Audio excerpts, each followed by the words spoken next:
이 아이 당신이랑은 상관없는 일이에요. 내 아이냐고 그것만 대답해줘. 분만실 천장을 보며 비명을 참고 있는데 문이 열리더니 들어온 의사가 전 남편이더군요. 3년 만에 저는 그 사람 앞에서 다리를 벌리고 있었습니다. 형광등 불빛이 눈을 찔렀습니다. 진통이 허리를 쪼개는 것 같았고 땀에 젖은 머리카락이 이마에 들러붙어 있었습니다. 간호사가 제 손을 꽉 잡아주며 힘주라고 했는데 그 순간 수술실 문이 열리는 소리가 들렸습니다. 발자국 소리, 수술복 바스락거리는 소리, 그리고 낮고 익숙한 목소리. 정희 씨, 제가 담당합니다. 고개를 돌렸습니다. 마스크 위로 드러난 눈. 그 눈을 저는 압니다. 5년을 함께 살았고 3년을 피해 다녔으니까요. 이도현. 제 전 남편이 거기 서 있었습니다.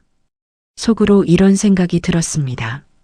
세상에 병원이 몇 개인데 하필이면 이 사람이. 그 사람도 저를 알아봤습니다. 마스크 위로 보이는 눈이 흔들리는 게 보였습니다. 하지만 금방 그 눈빛을 지우더군요.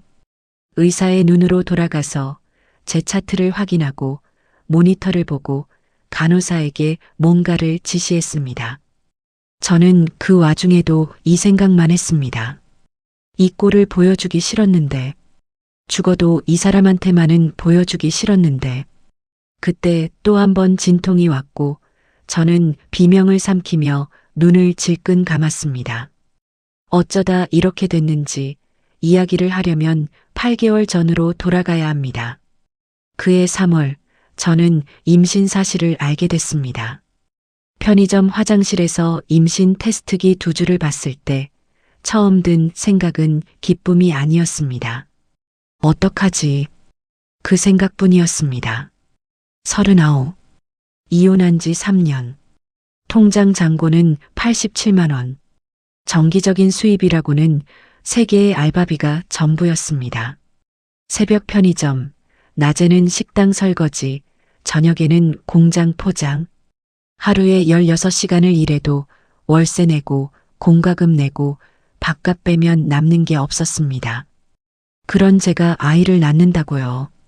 테스트기를 쓰레기통에 버리고 손을 씻는데 거울에 비친 제 얼굴이 보였습니다. 푹 꺼진 눈, 갈라진 입술, 어깨뼈가 드러날 정도로 마른 몸. 이런 몸으로 아이를 품는다는 게 가능하기는 한 건가 싶었습니다. 그런데 이상하게 지우겠다는 생각은 안 들었습니다.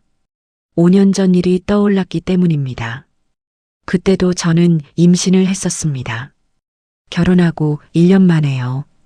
기뻐서 남편한테 제일 먼저 말했고 남편은 웃으며 저를 안아줬습니다. 그런데 시어머니가 아셨을 때부터 일이 꼬이기 시작했습니다.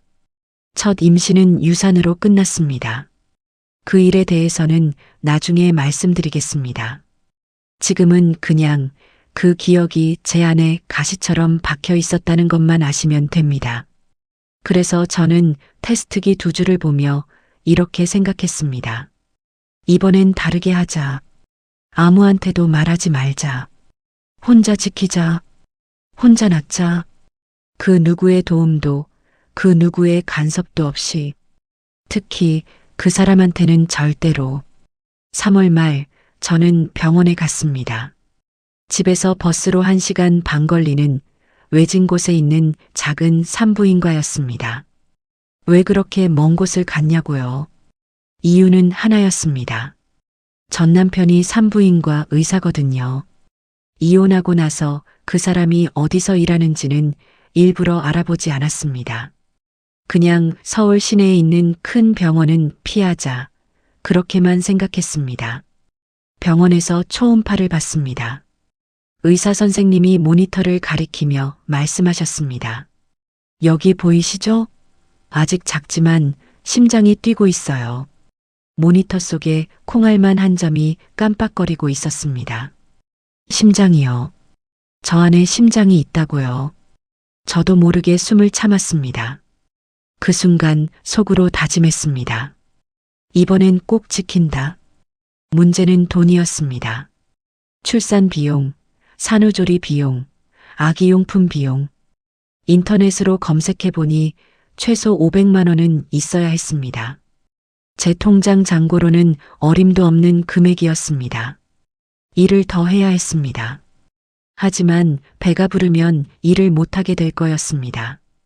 특히 편의점이나 식당은 손님들 눈에 띄니까요. 그래서 저는 계획을 세웠습니다. 첫째, 최대한 오래 배를 숨긴다. 헐렁한 옷을 입고 앞치마를 두르고 임신한 티를 안 낸다. 둘째, 7개월까지는 3개의 일을 다 유지한다. 그 이후로는 공장 포장 일만 남기고 출산 직전까지 버틴다. 공장은 앉아서 하는 일이니까요. 셋째, 모은 돈으로 출산하고 산후조리원 대신 월세방에서 혼자 회복한다. 넷째, 아이가 100일 되면 어린이집에 맡기고 다시 일한다. 지금 생각하면 무모한 계획이었습니다. 하지만 그때 저한테는 그게 유일한 방법이었습니다. 4월, 입덧이 시작됐습니다. 새벽 편의점에서 삼각김밥을 진열하다가 갑자기 속이 뒤집혔습니다. 창고로 뛰어가서 쓰레기통에 토했습니다. 아무것도 안 먹었는데 노란 물만 올라왔습니다. 점장님이 창고 문을 열며 물었습니다. 정희 씨, 괜찮아요? 저는 등을 돌린 채 대답했습니다. 네, 어제 뭘 잘못 먹었나 봐요. 금방 괜찮아질 거예요. 점장님은 그냥 넘어가셨습니다. 다행이었습니다. 문제는 냄새였습니다. 편의점에는 온갖 냄새가 있었습니다. 도시락 데우는 냄새, 커피 냄새, 담배 피우고 들어오는 손님들 옷에 밴 냄새. 예전에는 아무렇지 않았는데 임신하고 나니 그 냄새들이 전부 구역질을 일으켰습니다. 화장실 갈 때마다 토했습니다. 입 헹구고 손 씻고 다시 카운터로 나갔습니다. 손님이 삼각김밥을 내밀며 데워달라고 하면 전자레인지 문을 열 때 올라오는 김냄새에 속이 뒤집혔습니다. 하지만 내색하지 않았습니다. 웃으며 감사합니다. 안녕히 가세요. 그렇게 매일 밤을 버텼습니다. 낮에는 식당 설거지를 했습니다. 을지로에 있는 작은 백반집이었습니다. 설거지는 원래 힘든 일이었는데 임신하고 나니 2배로 힘들었습니다. 뜨거운 물에 손을 담그고 있으면 어지러웠고 기름기 낀 그릇 냄새에 구역질이 났습니다. 제일 힘든 건 점심시간이었습니다. 손님이 몰리면 그릇이 쌓였습니다. 아주머니, 빨리 좀요. 주방 이모님이 소리치셨습니다. 저는 대답도 못하고 그릇을 씻었습니다. 1개, 2개, 3개. 끝이 없었습니다. 어느 날 그릇을 씻다가 손이 미끄러져서 접시를 깼습니다. 사장님이 달려오셨습니다.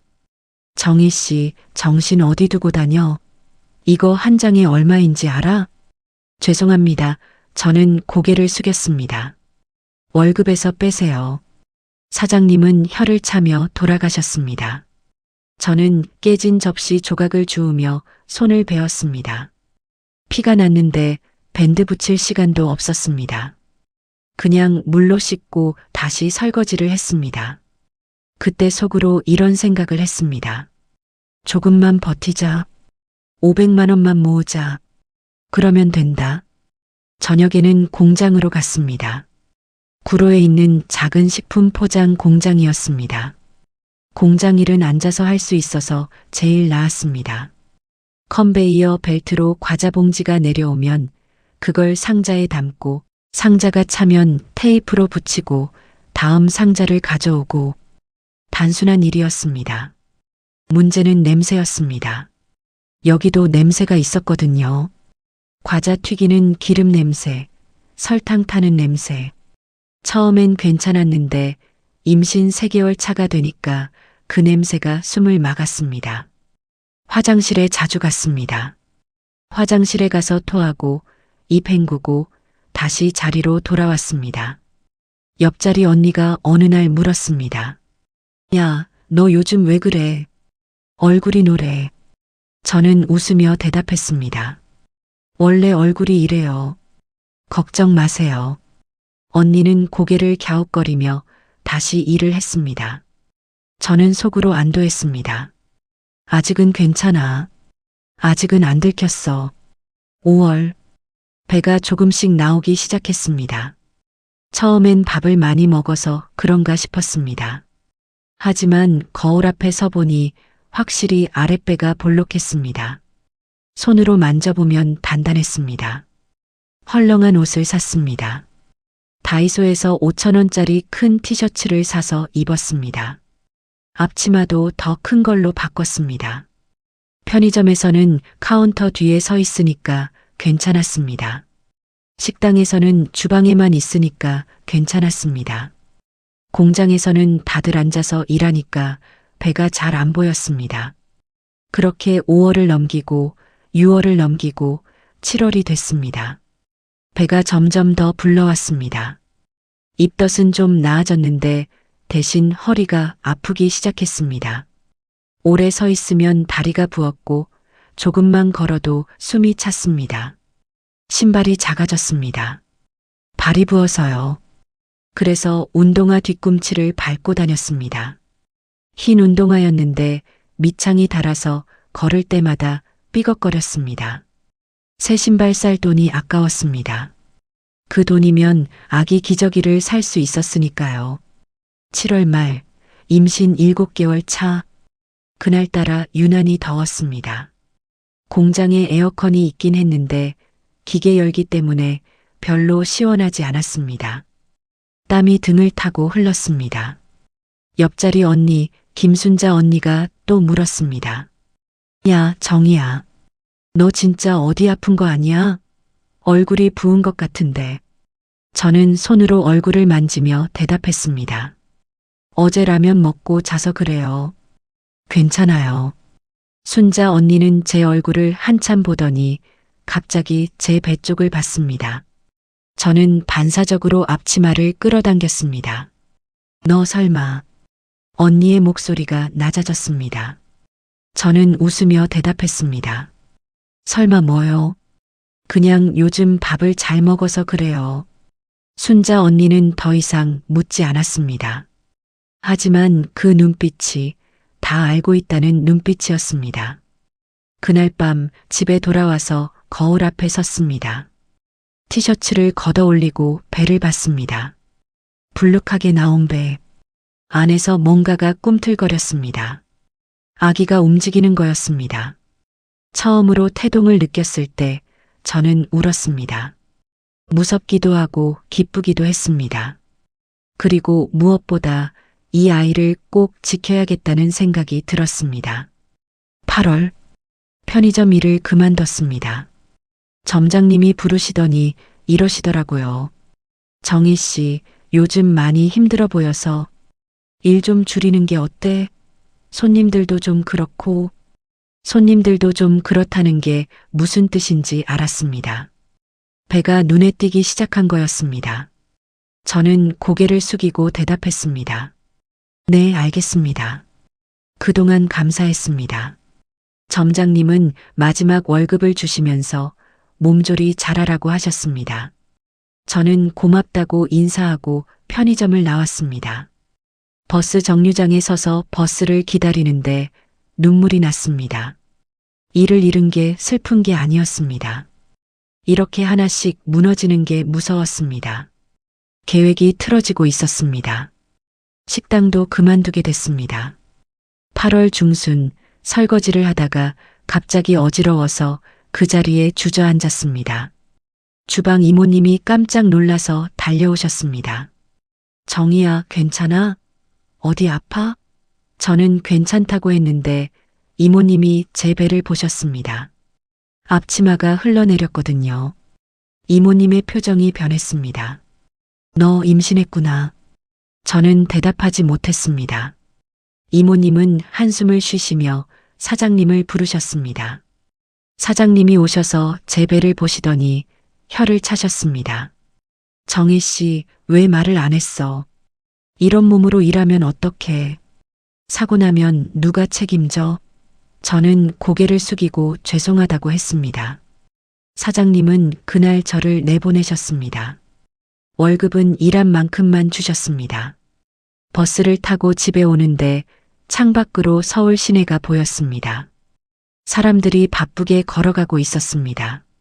저는 그 사람들 사이에서 혼자인 것 같았습니다. 이제 남은 건 공장 일뿐이었습니다. 공장에서도 슬슬 눈치를 보기 시작했습니다. 순자 언니가 반장님한테 뭐라고 말한 것 같았습니다. 반장님이 저를 부르시더니 물으셨습니다. 정희 씨, 몸이 안 좋은 거 알아? 무리하지 말고 힘들면 말해. 저는 고개를 숙이고 대답했습니다. 네, 감사합니다. 반장님은 더 이상 묻지 않으셨습니다. 하지만 그날부터 제 일이 줄었습니다. 무거운 상자를 나르는 일은 다른 사람이 했고 저는 앉아서 하는 포장 일만 했습니다. 고마웠습니다.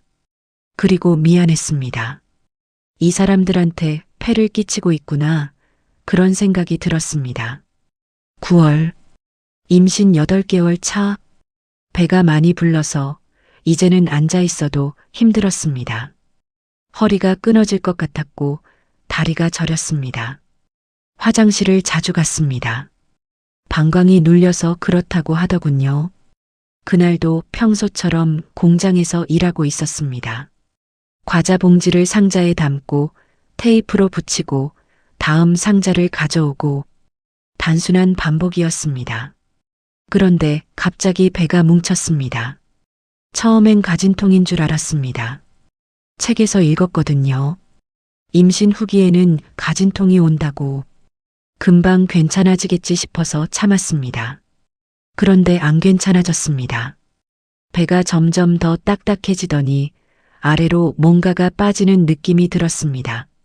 순자 언니가 제 얼굴을 보더니 소리쳤습니다. 야, 정희야. 너 얼굴이 왜 그래? 저는 대답하려고 했는데 말이 안 나왔습니다. 눈앞이 깜깜해지더니 그대로 의자에서 미끄러졌습니다. 바닥에 쓰러지면서 마지막으로 본 건 천장의 형광등이었습니다. 정신을 차렸을 때 저는 구급차 안에 있었습니다. 사이렌 소리가 귀를 찢었습니다.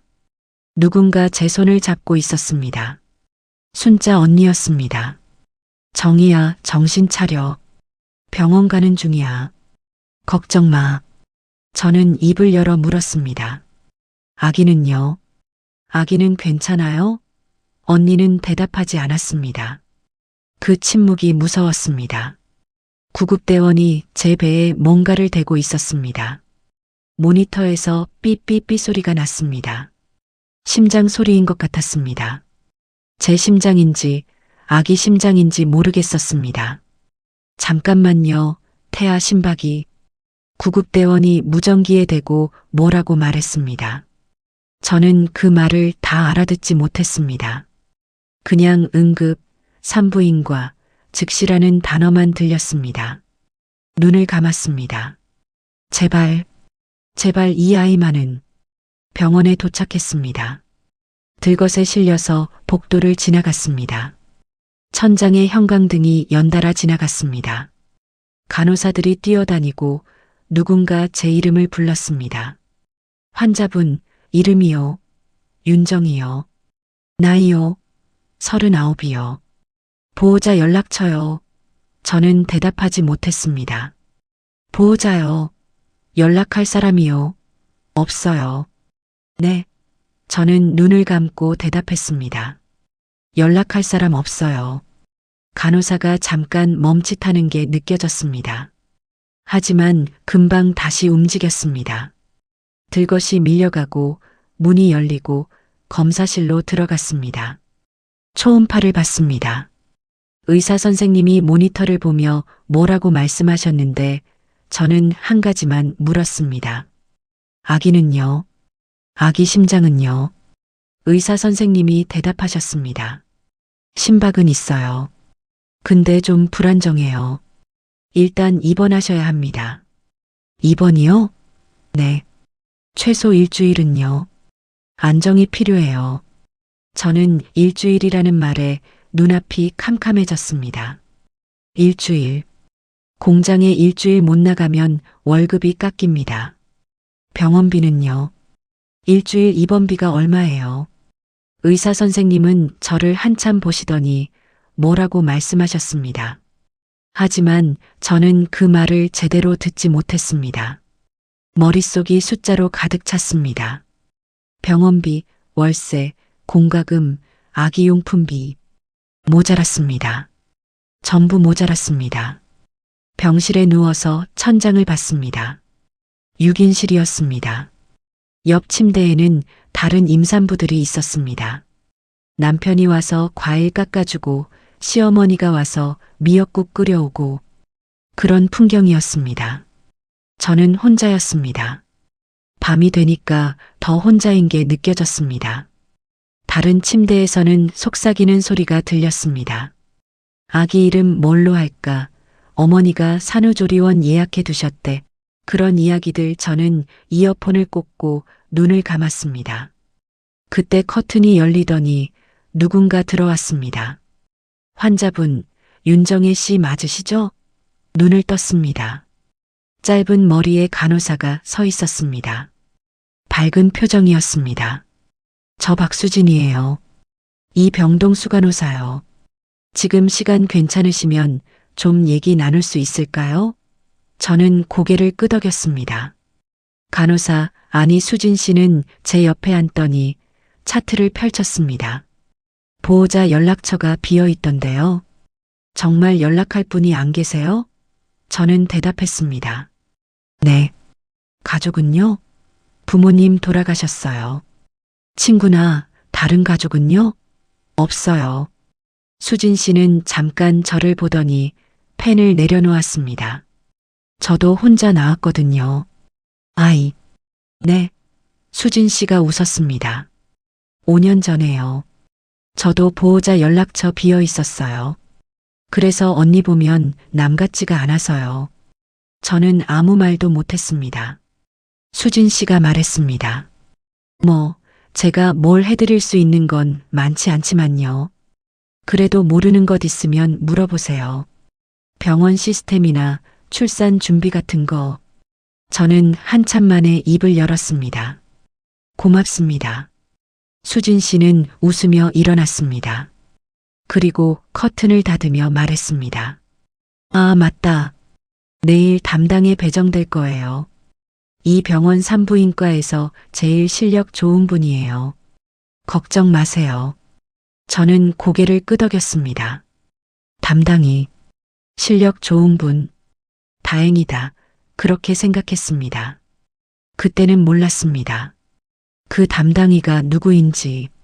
다음 날 아침 회진 시간이었습니다. 병실 문이 열리고 흰 가운 입은 의사들이 들어왔습니다. 앞에 선 사람은 뒷모습만 보였습니다. 넓은 어깨, 짧게 깎은 머리. 제 침대는 제일 안쪽이었습니다. 의사들이 옆 침대 환자들을 먼저 보고 한 명씩 지나왔습니다. 그리고 제 차례가 됐습니다. 윤정희 씨 39세, 임신 32주. 전공의가 차트를 읽었습니다. 저는 침대에 누운 채 천장을 보고 있었습니다. 어제 응급 입원하셨고 태아 심박 불안정으로. 그때 앞에 서 있던 의사가 고개를 돌렸습니다. 저는 그 얼굴을 봤습니다. 숨이 멎었습니다. 이도현. 제 전남편이 거기 서 있었습니다. 저도 그 사람을 봤고 그 사람도 저를 봤습니다. 시간이 멈춘 것 같았습니다. 그 사람의 얼굴에서 표정이 사라지는 게 보였습니다. 입술이 움직였지만 말이 안 나오는 것 같았습니다. 전공의가 고개를 갸웃거렸습니다. 과장님? 그 사람이 도연이가 헛기침을 했습니다. 아, 네. 차트 보여줘봐. 목소리가 떨리더군요. 남들은 못 느꼈을지 몰라도 저는 알았습니다. 5년을 함께 살았으니까요. 도연이가 차트를 봤습니다. 한참을 봤습니다. 보호자 연락처 칸이 비어 있다는 걸 보고 있겠지 싶었습니다. 저는 시선을 돌렸습니다. 창밖을 봤습니다. 하늘이 파랬습니다. 회진은 금방 끝났습니다. 도연이는 아무 말 없이 다음 환자에게로 갔습니다. 전공의들이 우르르 따라갔습니다. 병실 문이 닫혔습니다. 저는 눈을 감고 이불을 끌어올렸습니다. 가슴이 두근거렸습니다. 화가 났습니다. 무서웠습니다. 그리고 무엇보다 창피했습니다. 왜 하필이면 이 병원이야? 점심때 병실 문이 열리더니 수진 씨가 들어왔습니다. 언니 밥 먹었어요? 아니요, 아직이요. 수진 씨가 제 옆에 앉았습니다. 아까 회진 때 표정이 안 좋던데 무슨 일 있어요? 저는 대답하지 않았습니다. 수진 씨가 잠깐 저를 보더니 말했습니다. 이 과장님 아세요? 네. 아까 회진 온 이도연 과장님이요. 얼굴이 아는 사이 같던데. 저는 한참 만에 대답했습니다. 전 남편이에요. 수진 씨의 눈이 커졌습니다. 네. 3년 전에 이혼했어요. 수진 씨는 아무 말 없이 저를 봤습니다. 저는 천장을 보며 말했습니다. 그 사람이 여기 있는 줄 몰랐어요. 알았으면 안 왔죠. 수진 씨가 조심스럽게 물었습니다. 그러면 아이 아버지가? 저는 대답하지 않았습니다. 수진 씨는 더 이상 묻지 않았습니다. 대신 제 손을 잡았습니다. 담당에 바꿔달라고 할까요? 저는 고개를 저었습니다. 됐어요. 그냥 이대로 할게요. 왜요? 저는 창밖을 보며 대답했습니다. 그 사람한테 피하는 모습 보여주기 싫어서요. 수진 씨는 한숨을 쉬었습니다. 언니 진짜 고집이 참. 저는 웃었습니다. 억지로 웃은 거였습니다. 그날 저녁 병실 문이 열렸습니다. 다른 간호사가 아니라 도연이었습니다. 저는 침대에 앉아서 책을 읽고 있었습니다. 출산 준비책이었습니다. 도서관에서 빌린 건데 공장에서 쓰러지면서 가방에 넣어두었던 게 아직 있었습니다. 도연이가 제 앞에 섰습니다. 정희야. 저는 고개를 들지 않았습니다. 왜요? 왜 연락 안 했어? 저는 책장을 넘겼습니다. 연락할 이유가 없었으니까요. 도연이가 한 발짝 다가왔습니다. 아이, 내 아이야? 저는 그제야 고개를 들었습니다. 그 눈을 봤습니다. 당신한테는 상관없는 일이에요. 정희야. 저는 책을 내려놓았습니다. 3년 전에 끝난 거예요. 이혼장에 도장 찍은 거 기억 안 나요? 도연이의 얼굴이 굳었습니다. 그건 그때는. 저는 말을 끊었습니다. 당신이 뭘 알아요? 제가 어떻게 살았는지 뭘 알아요? 목소리가 떨렸습니다. 화가 났습니다. 3년을 삼켰던 말들이 올라왔습니다. 당신은 그냥 편하게 의사하면서 살았겠죠. 저는요, 새벽에 편의점 알바하고, 낮에 설거지하고, 저녁에 공장 다니면서 살았어요. 혼자서요. 정희야, 나도. 도연이가 뭐라고 하려 했는데 저는 듣고 싶지 않았습니다. 나가요. 제발 나가요. 도연이는 한참 동안 거기 서 있었습니다. 저는 고개를 돌렸습니다. 창밖을 봤습니다. 밖이 어두웠습니다. 병원 창문에 제 얼굴이 비쳤습니다. 눈이 젖어 있었습니다. 발자국 소리가 멀어졌습니다. 문이 닫히는 소리가 났습니다. 저는 이불을 뒤집어 쓰고 눈을 감았습니다. 울지 않으려고 했는데 눈물이 났습니다. 그 밤 잠이 안 왔습니다. 눈을 감으면 5년 전 일이 떠올랐습니다. 결혼 첫 해 저는 행복했습니다. 도연이는 다정했고 저를 아꼈습니다. 전공의 생활이 바빠서 자주 못 보긴 했지만 쉬는 날에는 같이 밥 먹고 영화 보고 손잡고 걸었습니다. 그리고 임신 소식? 저는 임신 테스트기 2줄을 보고 펑펑 울었습니다. 기뻐서요. 도연이한테 보여주니까 도연이도 울었습니다. 아빠 된다. 나 아빠 된다. 그때 도연이 얼굴을 아직도 기억합니다. 세상에서 제일 행복한 표정이었습니다. 문제는 시어머니였습니다. 도연이네 집은 3대 독자 집안이었습니다. 시아버지는 일찍 돌아가셨고 시어머니 혼자서 도연이를 키우셨습니다. 의대 보내고 전문에 만들고 그 자부심이 대단한 분이었습니다. 시어머니는 임신 소식을 듣고 대뜸 이렇게 말씀하셨습니다. 그래, 아들이겠지? 저는 대답했습니다. 아직 모르죠. 성별은 나중에 알 수 있어요. 시어머니의 눈빛이 차가워졌습니다. 뭔 소리야? 이 집안에 딸은 필요 없어. 도연이가 말렸습니다. 어머니, 요즘 세상에 그런 말씀이 어딨어요. 시어머니는 콧방귀를 뀌셨습니다. 넌 몰라. 때 이으려면 아들이 있어야지. 저는 아무 말도 못했습니다. 임신 3개월 차 입덧이 심했습니다. 도연이는 병원 일이 바빠서 집에 잘 못 들어왔습니다. 전공의 마지막 해라 당직이 많았습니다. 시어머니가 저를 보러 오셨습니다. 들어오시자마자 냉장고를 열더니 혀를 차셨습니다. 이게 뭐야? 먹을 게 하나도 없네. 저는 입덧 때문에 밥을 잘 못 먹는다고 말씀드렸습니다. 시어머니는 인상을 쓰셨습니다. 입덧이고 뭐고 먹어야지. 애가 굶으면 어떡해. 저는 억지로 밥을 먹었습니다. 먹으면 토했습니다. 토하면 또 먹었습니다. 시어머니는 그 모습을 보시면서 말씀하셨습니다. 유난이야, 유난. 내가 도연이 임신했을 때는 쌀밥에 된장찌개 먹고 아무렇지도 않았어. 저는 대답하지 못했습니다. 임신 4개월 차 성별을 알 수 있는 시기가 됐습니다. 병원에서 초음파를 받습니다. 의사 선생님이 모니터를 가리키며 말씀하셨습니다. 딸이에요. 저는 기뻤습니다. 딸이든 아들이든 상관없었지만 왠지 딸이면 좋겠다고 생각했었거든요. 집에 와서 도연이한테 말했습니다. 딸이래. 도연이는 웃으며 좋다고 했습니다. 이름 뭐로 하지? 예쁜 이름 지어줘야지. 문제는 시어머니였습니다. 시어머니한테 전화로 말씀드렸습니다. 딸이에요, 어머니. 전화기 너머로 침묵이 흘렀습니다. 그리고 시어머니가 말씀하셨습니다. 다음엔 아들 낳아야지. 저는 아무 말도 못했습니다.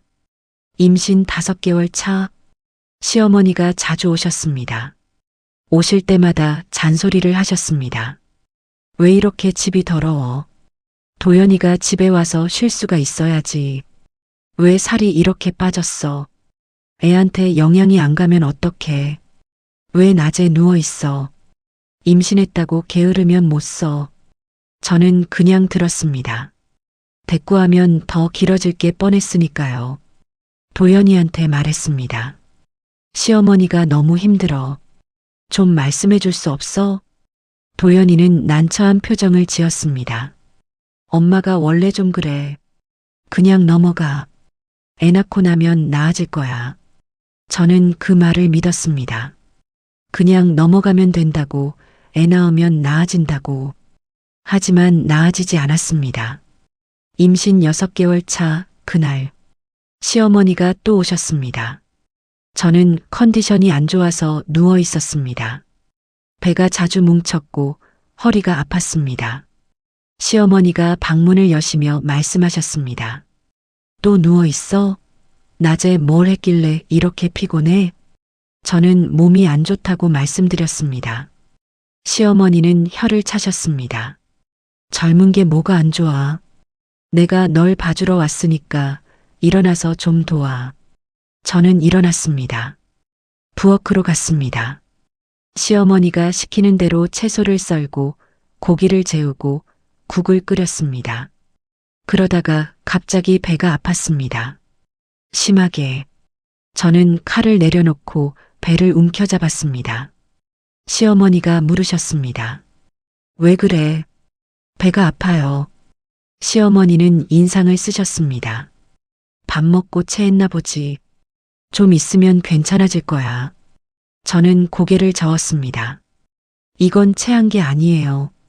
병원 가야 할 것 같아요. 시어머니는 손사래를 치셨습니다. 무슨 병원이야? 임산부가 좀 아플 수도 있지. 유난 떨지 마. 저는 그 말을 들으며 참았습니다. 참으면 안 됐는데. 1시간 뒤 저는 화장실에 있었습니다. 피가 나왔습니다. 빨간 피가. 저는 비명을 질렀습니다. 시어머니가 달려오셨습니다. 화장실 바닥에 피가 흥건했습니다. 시어머니의 얼굴이 하얘졌습니다. 119에 전화했습니다. 구급차가 왔습니다. 병원으로 갔습니다. 그 와중에 시어머니가 구급차 안에서 말씀하셨습니다. 내가 뭐라고 했어? 몸 관리 잘하라고 했잖아. 저는 그 말을 들으며 울었습니다. 제 잘못인가? 제가 몸을 안 사린 건가? 병원에서 의사 선생님이 말씀하셨습니다. 유산입니다. 죄송합니다. 저는 그 말을 이해하지 못했습니다. 유산이요? 아이가 죽었다고요? 의사 선생님이 고개를 끄덕이셨습니다. 태반조 기박리입니다. 드물게 일어나는 경우인데 산모 잘못이 아닙니다. 저는 그 말을 들었지만 귀에 들어오지 않았습니다. 아이가 죽었다. 내 뱃속에서 심장이 뛰던 아이가 죽었다.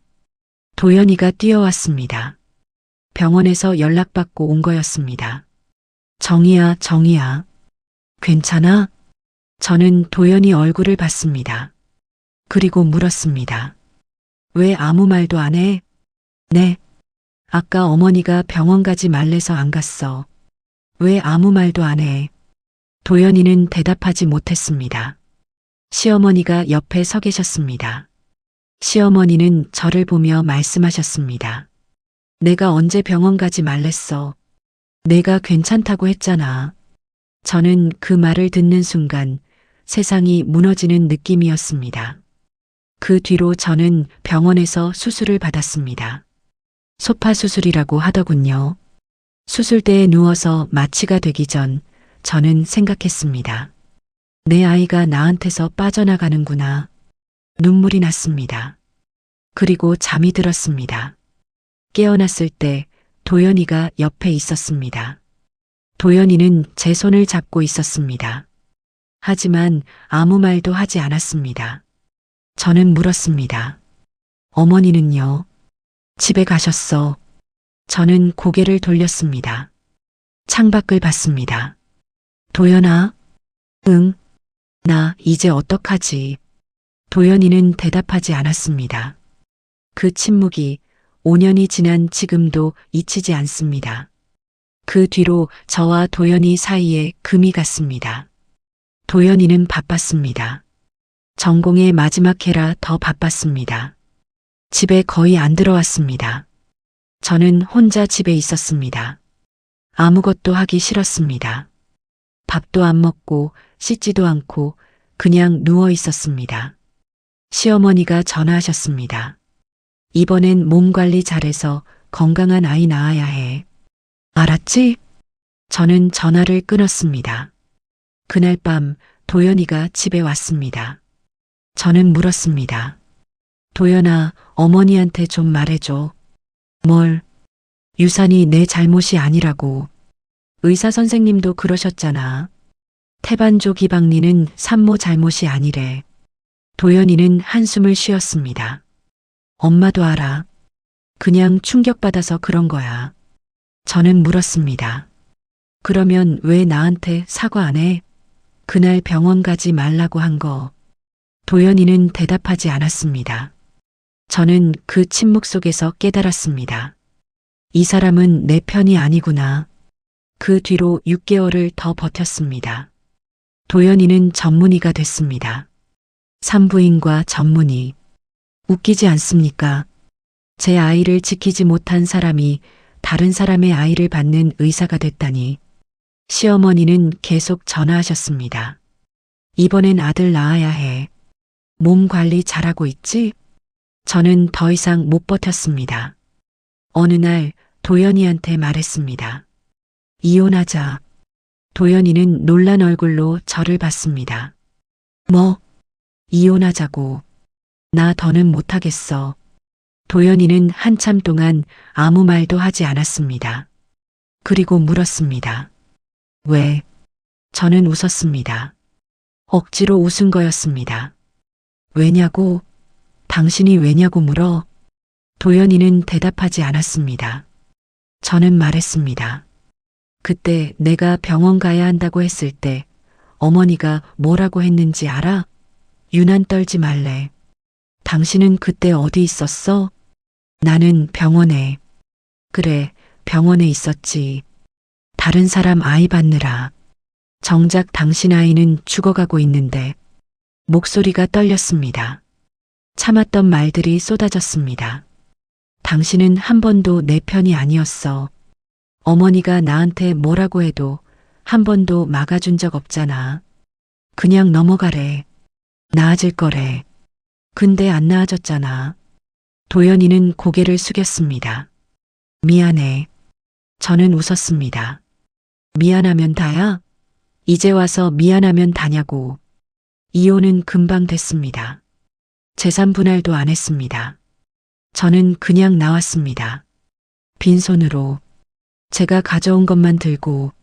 시어머니는 이혼 소식을 듣고 전화하셨습니다. 잘 됐다. 애도 못 낳는 년이 뭔 필요야. 저는 전화를 끊고 그 번호를 차단했습니다. 도연이한테서 연락이 왔습니다. 정희야, 우리 다시 얘기해보자. 내가 잘못했어. 저는 대답하지 않았습니다. 그 뒤로 번호를 바꿨습니다. 그렇게 3년이 지났습니다. 저는 혼자 살았습니다. 고시원에서 시작해서 작은 원룸으로 옮겼습니다. 3개의 알바를 하며 먹고 살았습니다. 힘들었습니다. 하지만 자유로웠습니다. 그 누구한테도 유난 떤다는 소리 안 들어도 됐고 아들 낳으라는 소리 안 들어도 됐습니다. 그러다가 임신을 알게 됐습니다. 아이 아버지요? 부끄럽지만 말씀드리겠습니다. 8개월 전이었습니다.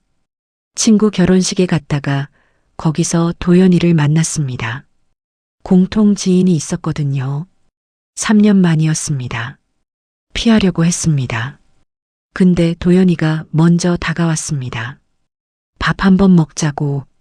할 말이 있다고. 안 가려고 했는데 갔습니다. 왜 갔을까요? 저도 모르겠습니다. 술을 마셨습니다. 그리고 그날 밤 실수를 했습니다. 다음 날 아침 저는 아무 말 없이 나왔습니다. 연락하지 않았습니다. 그 사람도 연락하지 않았습니다. 그렇게 끝인 줄 알았습니다. 한 달 뒤 임신 테스트기 2주를 받습니다. 지금 중요한 건 그 임신 소식을 들었을 때 제가 무슨 생각을 했느냐는 거예요. 저는 생각했습니다. 이번엔 아무한테도 말하지 말자. 혼자 지키자. 혼자 낳자. 특히 그 사람한테는 절대로. 도연이한테는 절대로. 그런데 세상 일이 어디 마음대로 됩니까? 결국 그 사람 앞에 왔습니다. 그 사람이 일하는 병원 침대에 누워 있습니다. 밤이 깊었습니다. 병실 창문으로 달이 보였습니다. 반달이었습니다. 저는 배를 만지며 생각했습니다. 이번엔 다르게 할 거야. 이번엔 무슨 일이 있어도 지킬 거야. 그 누가 뭐라고 해도, 그 사람 앞에서도 저는 약해지지 않을 겁니다. 입원 3일째. 태아 심박은 안정됐습니다. 의사 선생님, 아니 담당이가 그러더군요. 과도한 스트레스와 과로가 원인이었다고. 지금은 괜찮지만 당분간 안정을 취해야 한다고. 담당이가 도연이라는 게 웃겼습니다. 제 상태를 설명하면서도 눈을 마주치지 못하더라고요. 차트만 보면서 말하고 말 끝나면 바로 나갔습니다. 저도 그게 편했습니다. 문제는 돈이었습니다. 수진 씨가 와서 말해줬습니다. 입원비가 하루에 얼마인지, 검사비가 얼마인지 듣는데 눈앞이 캄캄해졌습니다. 일주일만 입원해도 200만 원이 넘었습니다. 제 통장에는 300만 원이 전부였습니다. 출산 비용으로 모아둔 돈. 수진 씨가 물었습니다. 언니, 의료비 지원 받을 수 있어요. 서류 내볼래요? 저는 고개를 저었습니다. 싫어요. 왜요? 그냥요. 사실 이유가 있었습니다. 의료비 지원 받으려면 서류를 내야 했고, 서류에는 신원 정보가 들어갔습니다. 이혼 이력도 현재 상황도 전부요. 그게 어디로 갈지 몰랐습니다. 혹시라도 도연이네 쪽에서 알게 되면 쓸데없는 걱정인 걸 알았습니다. 하지만 그냥 싫었습니다. 수진 씨는 한숨을 쉬며 말했습니다. 언니, 자존심으로 배 안 불러요. 알아요. 그러면서 왜 이래요? 저는 대답하지 않았습니다. 이번 5일째 반장님이 병문안을 오셨습니다. 순자 언니도 같이 왔습니다. 과일 바구니를 들고요. 정희야, 많이 놀랐지? 순자 언니가 제 손을 잡았습니다. 저는 억지로 웃었습니다. 괜찮아요. 아기도 괜찮대요. 반장님이 말씀하셨습니다. 일은 걱정 마. 자리 비워둘 테니까. 몸 다 나으면 그때 와. 저는 고개를 숙였습니다. 감사합니다.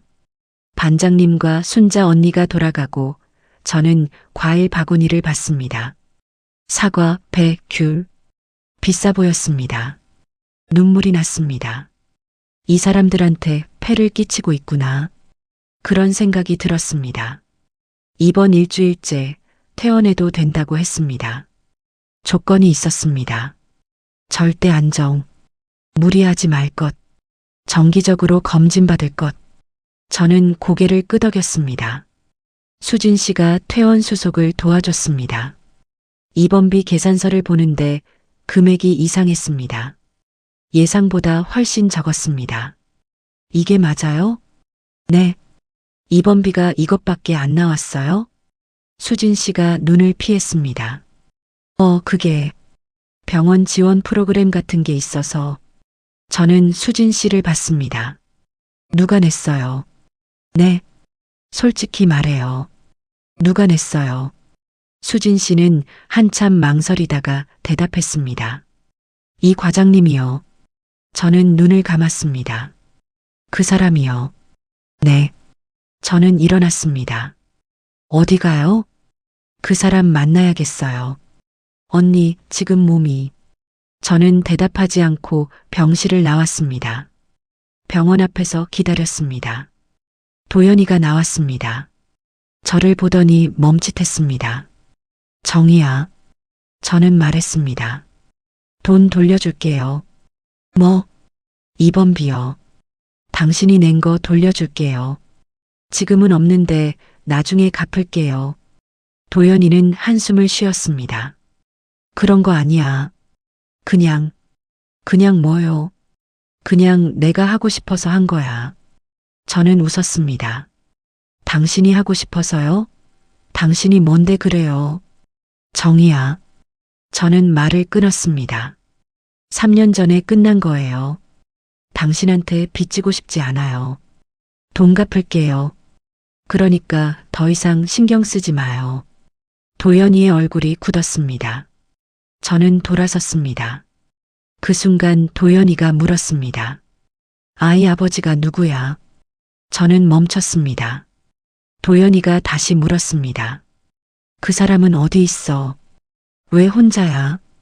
저는 돌아보지 않고 대답했습니다. 당신한테 상관없는 일이에요. 상관없는 일이 아니야. 왜요? 도연이가 한 발짝 다가왔습니다. 혹시 그 아이가 내 아이야? 저는 그제야 돌아봤습니다. 도연이 얼굴을 봤습니다. 뭐라고요? 8개월 전에 우리 결혼식 끝나고 그날 밤. 저는 웃었습니다. 도연이는 대답을 기다렸습니다. 저는 말했습니다. 그게 뭔 상관이에요? 상관이 있지. 내 아이면 뭐요? 키워줄 거예요? 책임져 줄 거예요? 도연이는 대답하지 못했습니다. 저는 말했습니다. 3년 전에 내가 제일 힘들 때 당신 어디 있었어요? 아무 말도 안 했잖아요. 어머니가 나한테 뭐라고 해도 한 번도 막아준 적 없잖아요. 정희야, 이제 와서 책임진다고요? 웃기지 마요. 저는 돌아섰습니다. 등 뒤에서 도연이 목소리가 들렸습니다. 미안해. 저는 멈추지 않았습니다. 그때 미안하다고 말해줬으면 달라졌을까요? 아마 아니겠죠. 그래서 저는 그냥 걸었습니다. 퇴원하고 저는 계획을 다시 세웠습니다. 첫째, 공장 일만 한다. 앉아서 하는 일이니까 출산 직전까지 버틸 수 있다. 둘째, 이 병원에는 다시 안 온다. 다른 병원에서 출산한다. 셋째, 도연이한테 빌린 돈은 반드시 갚는다. 빚지고 싶지 않다. 넷째, 아이 아버지가 누구인지는 아무한테도 말하지 않는다. 계획을 세우니까 마음이 좀 편해졌습니다. 할 수 있어. 혼자서도 할 수 있어. 그렇게 생각했습니다. 10월, 임신 9개월 차, 배가 많이 불러서 이제는 앉아있기도 힘들었습니다. 공장에서 일하는 게 점점 버거웠습니다. 순자 언니가 자주 도와줬습니다. 무거운 건 대신 들어주고 화장실 갈 때 부축해주고 언니가 어느 날 물었습니다. 정희야, 출산은 어디서 해? 저는 대답했습니다. 집 근처 작은 병원이요. 거기 괜찮아? 네, 괜찮아요. 거짓말이었습니다. 아직 출산할 병원을 못 정했거든요. 도연이가 있는 병원은 절대 싫었고 다른 병원은 비용이 문제였습니다. 순자 언니가 말했습니다. 출산 때 연락해. 내가 갈게. 저는 눈물이 날 뻔했습니다. 고마워요, 언니. 10월 말 그날 공장에서 일하고 있었습니다. 평소처럼 과자 봉지를 상자에 담고 있었습니다. 그런데 갑자기 배가 뭉쳤습니다. 이번엔 전과 달랐습니다. 훨씬 아팠습니다. 숨을 참았습니다. 곧 괜찮아지겠지 싶었습니다. 하지만 안 괜찮아졌습니다. 배가 점점 더 딱딱해지더니 허리까지 아팠습니다. 물이 흐르는 느낌이 났습니다. 양수가 터진 거였습니다. 순자 언니가 달려왔습니다. 정희야, 양수 터졌어. 저는 대답할 수가 없었습니다. 너무 아팠습니다. 119에 전화했습니다. 구급차가 왔습니다. 구급대원이 물었습니다. 어느 병원으로 갈까요? 저는 대답하려고 했는데 말이 안 나왔습니다. 너무 아파서요. 순자 언니가 대신 대답했습니다. 제일 가까운 병원으로요. 구급대원이 무전기에 대고 말했습니다. 대학병원 분원으로 갑니다. 응급분만 예정입니다. 저는 그 말을 듣는 순간 눈앞이 캄캄해졌습니다. 대학병원 분원, 도연이가 있는 병원, 싫다고 말하고 싶었습니다. 다른 병원으로 가달라고 하고 싶었습니다. 하지만 진통이 너무 심해서 말이 안 나왔습니다. 구급차가 출발했습니다. 사이렌 소리가 울렸습니다. 저는 눈을 감고 생각했습니다. 왜 하필이면 응급실에 도착했습니다. 들것에 실려서 복도를 지나갔습니다. 천장에 형광등이 연달아 지나갔습니다. 진통이 2분 간격으로 왔습니다. 배가 쪼개지는 것 같았습니다. 간호사들이 뛰어다녔습니다. 누군가 제 손을 잡았습니다. 수진 씨였습니다. 언니 나야. 괜찮아. 내가 있어. 저는 수진 씨 손을 꽉 잡았습니다. 분만실로 들어갔습니다. 분만대에 올라갔습니다. 담당에 호출했습니다. 간호사가 소리쳤습니다. 저는 기도했습니다. 도연이가 아니길. 제발 도연이가 아니길. 하지만 세상 일이 어디 마음대로 됩니까? 분만실 문이 열렸습니다. 수술복을 입은 의사가 들어왔습니다. 마스크 위로 드러난 눈. 이도연이었습니다. 3년 만에 저는 그 사람 앞에서 다리를 벌리고 있었습니다. 도연이가 제 앞에 섰습니다. 눈이 마주쳤습니다. 1초, 2초, 3초. 도연이가 먼저 시선을 거뒀습니다. 간호사에게 뭐라고 지시했습니다. 차트를 확인하고 모니터를 봤습니다. 자궁경부 완전 개대.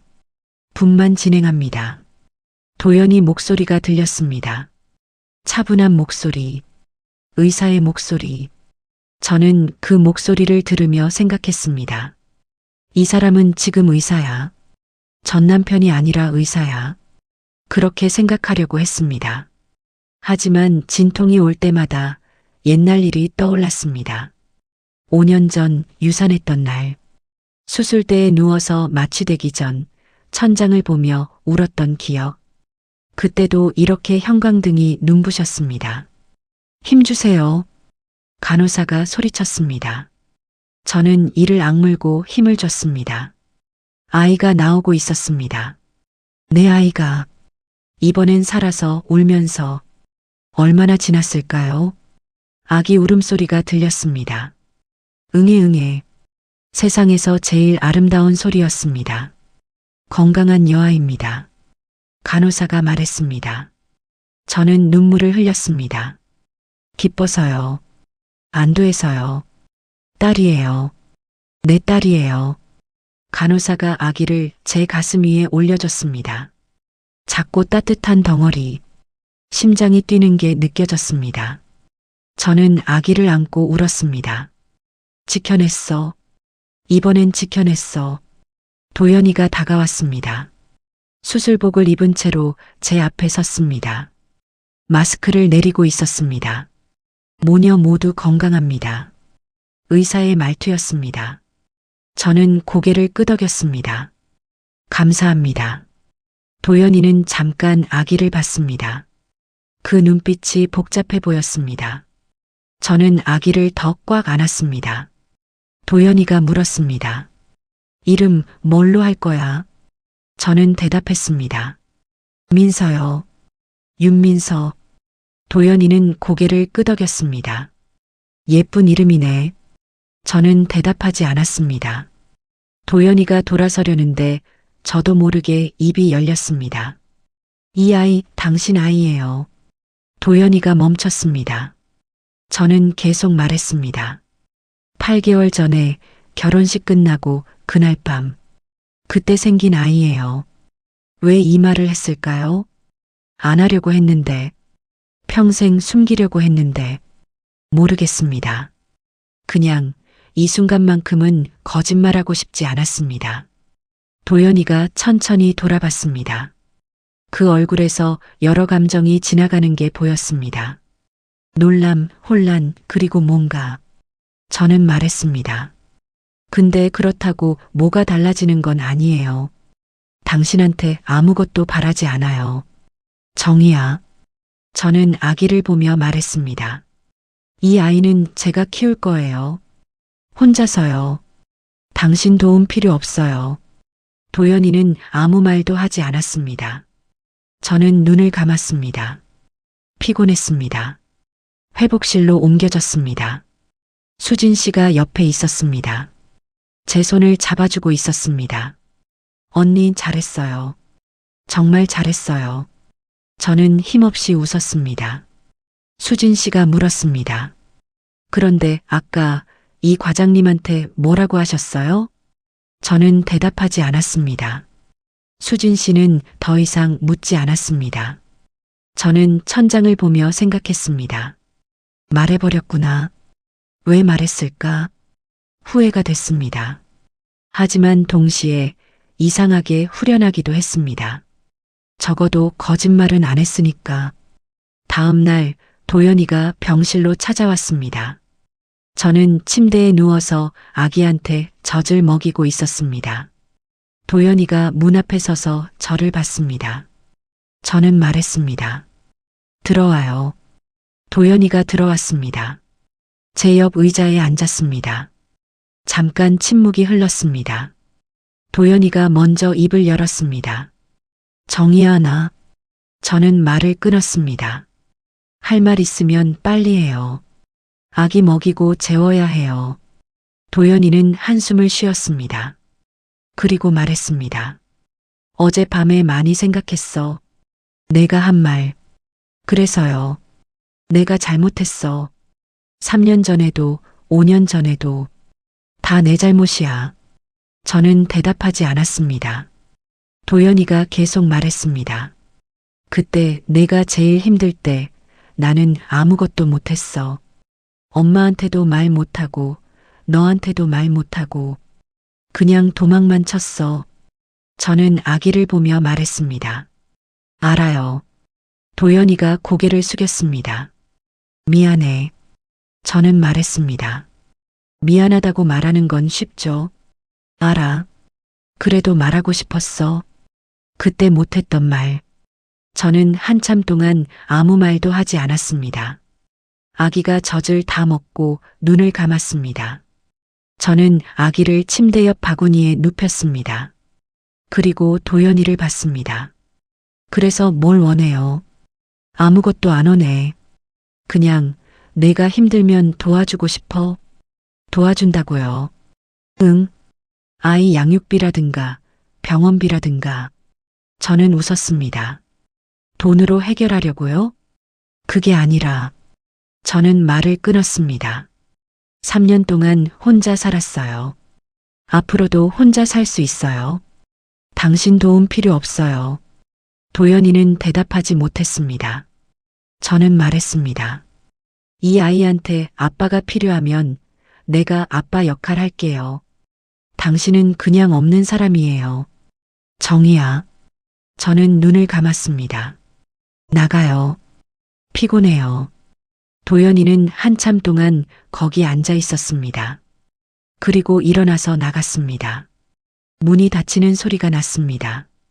저는 눈을 감은 채 생각했습니다. 이게 맞는 거야. 이렇게 하는 게 맞아. 하지만 가슴이 아팠습니다. 왜일까요? 이번 3일째 예상치 못한 손님이 왔습니다.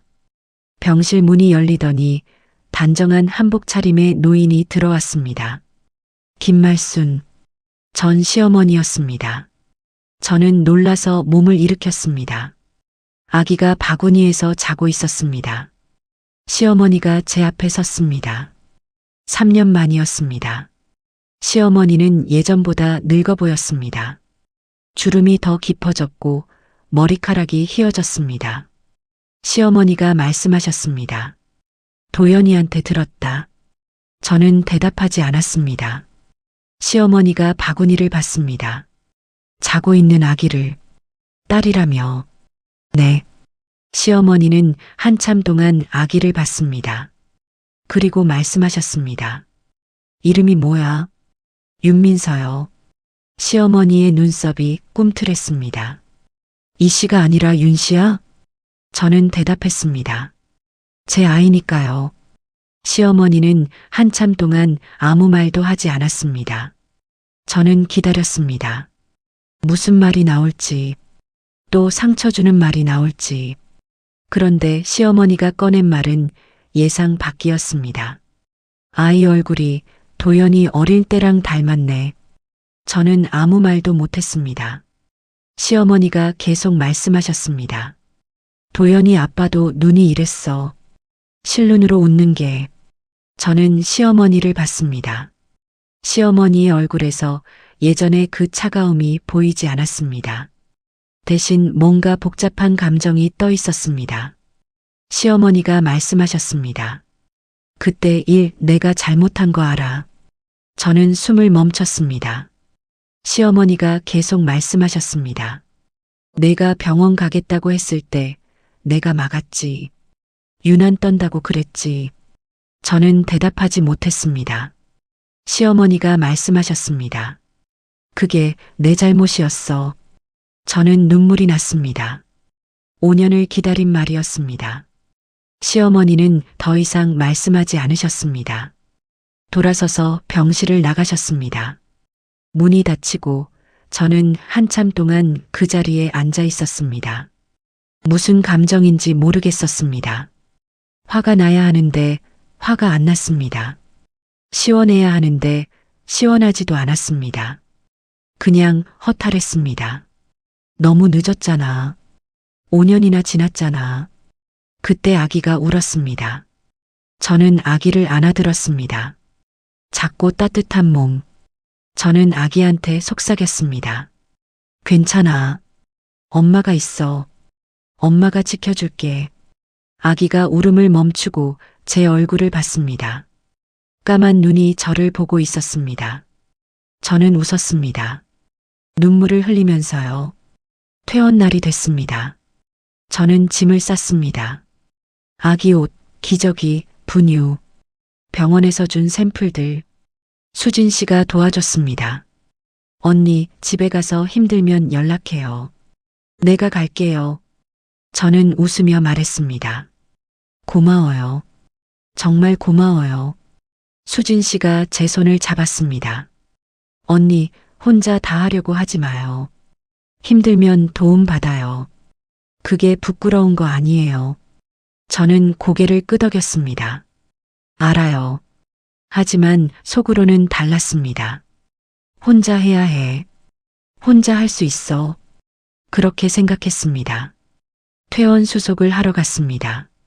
창구에서 비용을 계산하는데 또 금액이 이상했습니다. 분만비, 입원비, 검사비.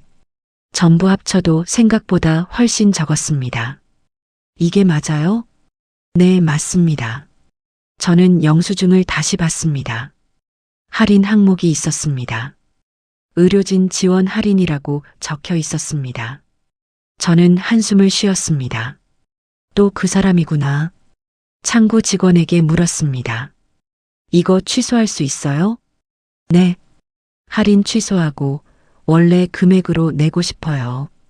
직원이 당황한 표정을 지었습니다. 그건 좀 어려운데요. 저는 말했습니다. 그러면 나중에 따로 납부할게요. 차액만큼. 직원은 여전히 당황한 표정이었지만 고개를 끄덕였습니다. 네, 그러시겠다면. 저는 일단 계산을 하고 영수증을 챙겼습니다. 차액은 나중에 갚아야 해. 그 사람한테 빚지고 싶지 않아. 그렇게 생각했습니다. 병원 로비에서 아기를 안고 택시를 기다리고 있었습니다. 그때 누군가 제 이름을 불렀습니다. 정희야. 돌아보니 도연이었습니다. 퇴원하는 거야? 네. 도연이가 다가왔습니다. 택시 타고 가? 내가 데려다 줄까? 저는 고개를 저었습니다. 괜찮아요. 택시 타고 갈게요. 도연이는 잠깐 망설이더니 말했습니다. 정희야, 나 할 말이 있어. 저는 기다렸습니다. 도연이가 말했습니다. 그동안 많이 생각했어. 내가 한 말들, 3년 전 일들, 5년 전 일들. 그래서요. 나 그때 왜 산부인과 전공을 선택했는지 알아? 저는 고개를 갸웃거렸습니다. 도연이가 말했습니다. 내가 유산했을 때 내가 아무것도 못했잖아. 옆에 있으면서도 아무것도. 그게 너무 괴로웠어. 저는 아무 말도 하지 않았습니다. 도연이가 계속 말했습니다. 그래서 산부인과를 선택한 거야. 다른 사람한테는 그런 일이 안 일어나게. 내가 할 수 있는 일을 하고 싶어서. 저는 말했습니다. 그건 알았어요. 알고 있었어? 네. 그래서 더 화났어요. 왜? 다른 사람은 지켜주면서 왜 저는 못 지켜줬어요? 도연이는 대답하지 못했습니다. 저는 말했습니다. 당신이 산부인과 의사가 된 건 알아요. 실력 좋은 것도 알아요. 하지만 그건 다른 사람 이야기예요. 저랑은 상관없는 이야기예요. 정희야. 저는 택시가 오는 걸 봤습니다. 택시 왔어요. 갈게요. 저는 아기를 안고 택시에 탔습니다. 도연이가 창문 너머로 저를 봤습니다. 저는 창문을 닫았습니다. 택시가 출발했습니다. 뒤를 돌아보지 않았습니다. 집에 도착했습니다. 작은 원룸이었습니다. 반지하. 햇빛이 잘 안 들어오는 곳. 문을 열고 들어가니 냄새가 났습니다. 오래 비워둬서 그런지 곰팡내가 났습니다. 창문을 열었습니다. 아기를 침대에 눕히고 짐을 풀었습니다. 기저귀, 분유, 젖병 하나씩 정리했습니다. 다 정리하고 나니 해가 지고 있었습니다. 창문으로 노을이 보였습니다. 주황색 빛이 방 안으로 들어왔습니다. 저는 아기 옆에 누웠습니다. 아기가 자고 있었습니다. 작고 평화로운 얼굴. 저는 아기 얼굴을 보며 생각했습니다. 이제 시작이야. 둘이서 살아야 해. 무서웠습니다.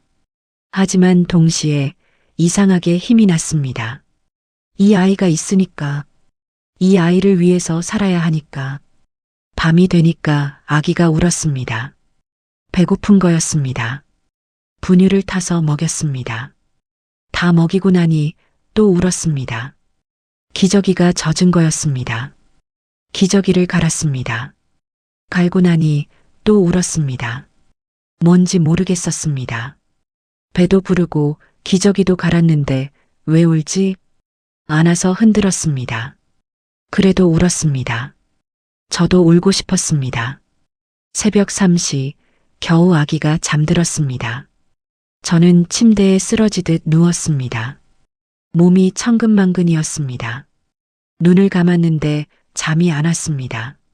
너무 피곤해서 잠이 안 오는 거였습니다. 창밖으로 새벽빛이 들어오기 시작했습니다. 저는 천장을 보며 생각했습니다. 할 수 있어. 할 수 있어. 할 수 있어. 그 말을 반복했습니다. 일주일이 지났습니다. 저는 좀비처럼 살았습니다. 아기 먹이고 재우고 기저귀 갈고 그 반복이었습니다. 밥을 거의 못 먹었습니다. 먹을 시간이 없었습니다. 아기가 울면 달려가야 했으니까요. 씻지도 못했습니다. 머리가 기름지고 몸에서 냄새가 났습니다. 거울을 봤습니다. 눈 밑에 다크서클이 시커멓게 내려와 있었습니다. 이래도 되나 싶었습니다. 하지만 어쩔 수 없었습니다. 혼자니까요. 그날 저녁 초인종이 울렸습니다. 문을 열었습니다. 순자 언니가 서 있었습니다. 손에 비닐봉지를 들고요. 정희야, 밥 먹었어? 저는 대답하지 못했습니다. 순자 언니가 들어왔습니다. 방 안을 둘러봤습니다. 야, 여기 왜 이래? 언제 밥 먹었어? 저는 기억이 안 났습니다. 순자 언니가 혀를 찼습니다. 앉아 있어. 내가 밥 차릴게. 순자 언니는 부엌으로 갔습니다. 비닐봉지에서 반찬들을 꺼냈습니다. 김치찌개, 계란말이, 시금치나물. 엄마가 해주던 것 같은 반찬들. 저는 그 모습을 보며 눈물이 났습니다. 순자 언니가 밥상을 차려줬습니다. 먹어. 빨리 먹어. 저는 숟가락을 들었습니다. 한 숟갈 떠서 입에 넣었습니다. 눈물이 흘러서 밥에 떨어졌습니다. 순자 언니가 말했습니다. 울지 마. 밥 짜지게. 저는 웃었습니다. 울면서요. 순자 언니가 돌아가고 저는 아기를 안고 창밖을 봤습니다. 밤하늘에 별이 보였습니다. 저는 아기한테 속삭였습니다. 민서야, 엄마 힘들어도 괜찮아. 내가 있으니까. 아기가 눈을 떴습니다. 까만 눈이 저를 봤습니다. 저는 웃었습니다. 그 순간 핸드폰이 울렸습니다. 모르는 번호였습니다. 받았습니다. 여보세요? 정희 씨죠? 여자 목소리였습니다. 네, 누구세요? 저 박수진이에요. 병원 간호사요. 아, 수진 씨. 언니, 내일 시간 있어요? 왜요? 그냥 보고 싶어서요. 민서도 보고 싶고. 저는 웃었습니다. 수진 씨, 고마워요. 뭐가요? 그냥요. 저는 전화를 끊고 창밖을 봤습니다. 혼자가 아니구나 싶었습니다. 다음 날 수진 씨가 왔습니다. 아기 옷이랑 기저귀를 잔뜩 들고요. 이거 제가 쓰던 건데 이제 필요 없어서요. 언니가 쓰세요. 저는 받으면서 물었습니다. 수진 씨 아이는요? 5살이요. 지금 어린이집 다녀요. 저는 고개를 끄덕였습니다. 수진 씨가 민서를 안아들었습니다. 야, 예쁘다. 진짜 예쁘다. 수진 씨가 웃었습니다. 저도 웃었습니다. 그때 수진 씨가 물었습니다. 언니, 이 과장님한테서 연락 왔어요? 저는 고개를 저었습니다. 안 왔어요. 수진 씨가 말했습니다. 그분 요즘 많이 힘들어 보여요. 힘들어 보여요? 네. 병원에서요. 전보다 말이 없어졌어요. 저는 대답하지 않았습니다. 수진 씨가 민서를 보며 말했습니다.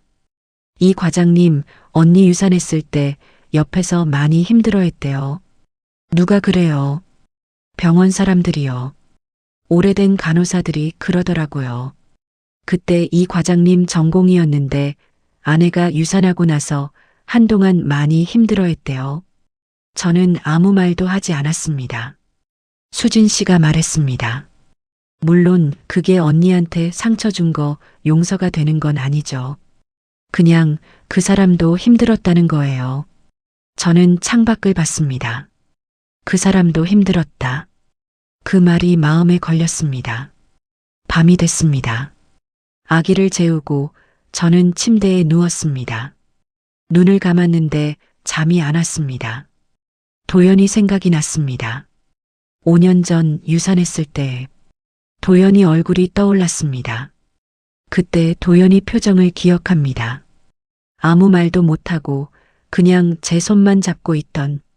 저는 그때 도연이가 저를 위로하지 않는다고 생각했습니다. 나한테 무관심하다고 생각했습니다. 하지만 지금 생각해보면 그 사람도 힘들었던 거 아닐까요? 자기 아이가 죽었는데 뭐라고 말해야 할지 몰랐던 거 아닐까요? 모르겠습니다. 그렇다고 용서가 되는 건 아닙니다. 하지만 조금은 이해가 됐습니다. 다음 날 아침 핸드폰이 울렸습니다. 모르는 번호였습니다. 받았습니다. 여보세요? 나야. 도연이 목소리였습니다. 저는 잠깐 멈췄습니다. 그리고 물었습니다. 어떻게 이 번호를 알았어요? 병원 기록에 있었어. 저는 한숨을 쉬었습니다. 무슨 일이에요? 도연이가 말했습니다. 정희야, 우리 만나서 얘기하자. 얘기할 거 없어요. 있어. 제대로 얘기한 적 없잖아. 우리.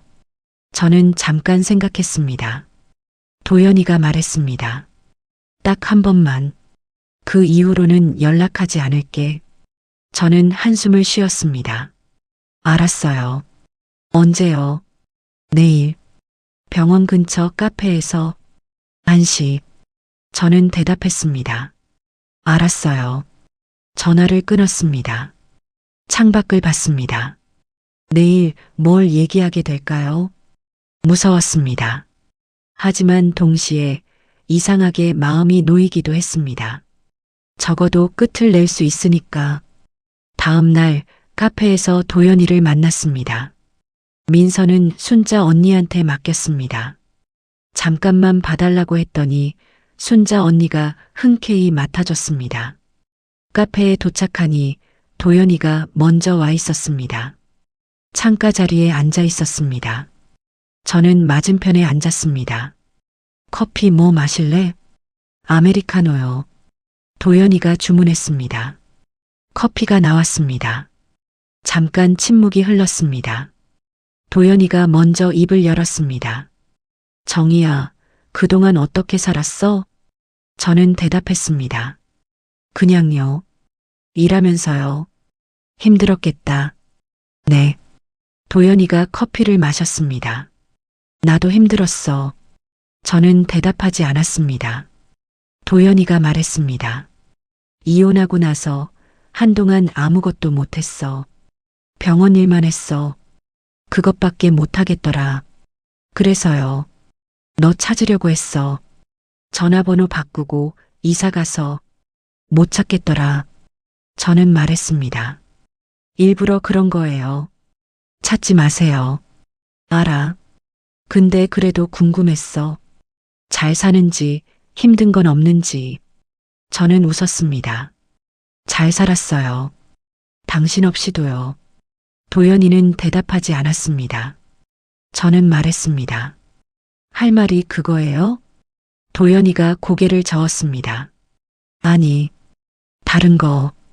뭔데요? 도연이가 저를 봤습니다. 민서, 내 아이 맞지? 저는 대답했습니다. 네. 도연이가 물었습니다. 그러면 나도 아빠잖아. 저는 말했습니다. 생물학적으로는요? 생물학적으로만? 네. 그게 다예요.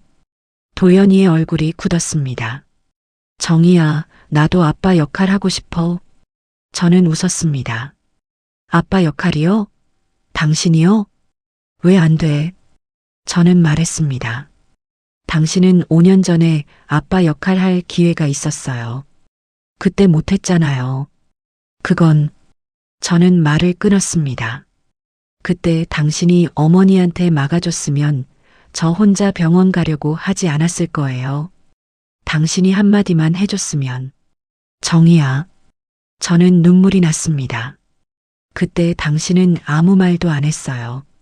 저 혼자 버티게 했어요. 그리고 지금은 아빠 역할 하겠다고요? 도연이는 대답하지 못했습니다. 저는 일어났습니다. 됐어요. 더 이상 할 말 없어요. 정희야, 기다려.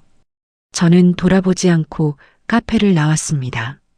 비가 오고 있었습니다.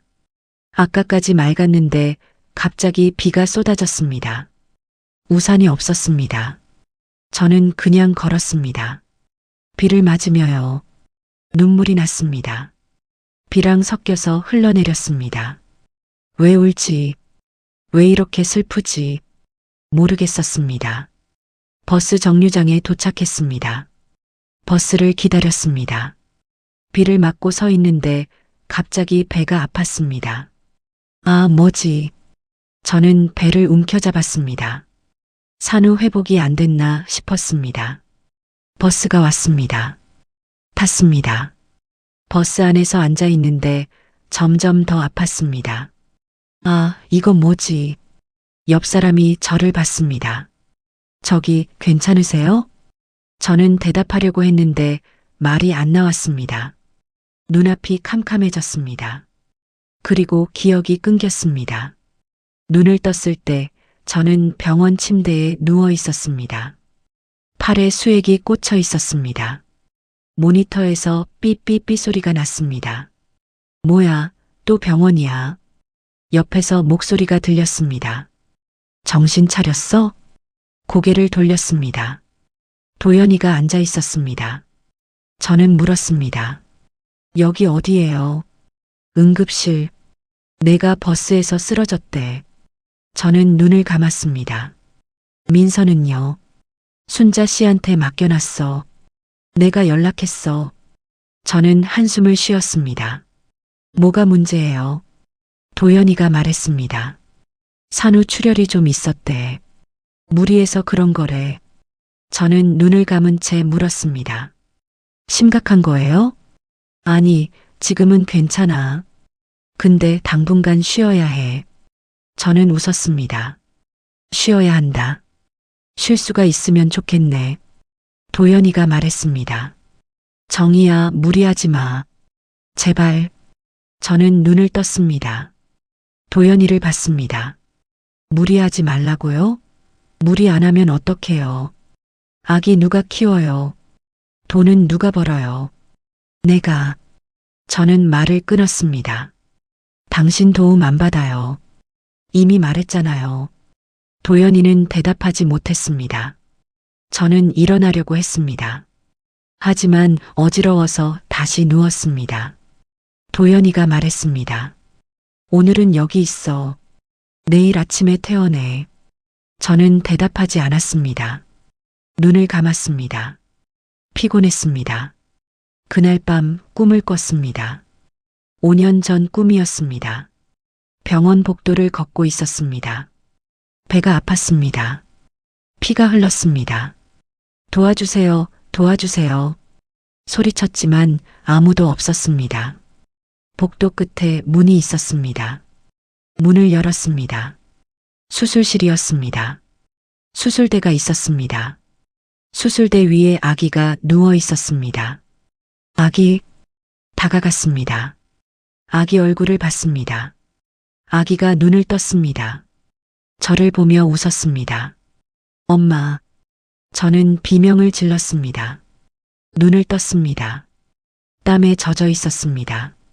심장이 미친 듯이 뛰었습니다. 꿈이었구나. 병실 천장을 봤습니다. 형광등이 꺼져 있었습니다. 밤이었습니다. 옆을 봤습니다. 도연이가 의자에 앉아서 자고 있었습니다. 고개를 숙인 채로요. 저는 한참 동안 도연이를 봤습니다. 왜 아직 여기 있지? 왜 안 갔지? 모르겠었습니다. 저는 눈을 감았습니다. 다시 잠이 들었습니다. 다음 날 아침 퇴원했습니다. 도연이가 데려다 주겠다고 했는데 저는 거절했습니다. 혼자 갈 수 있어요.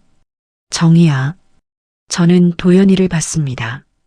고마워요. 어젯밤에 있어줘서. 도연이는 아무 말도 하지 않았습니다. 저는 말했습니다. 하지만 그게 다예요. 더 이상은 필요 없어요. 돌아서서 걸었습니다.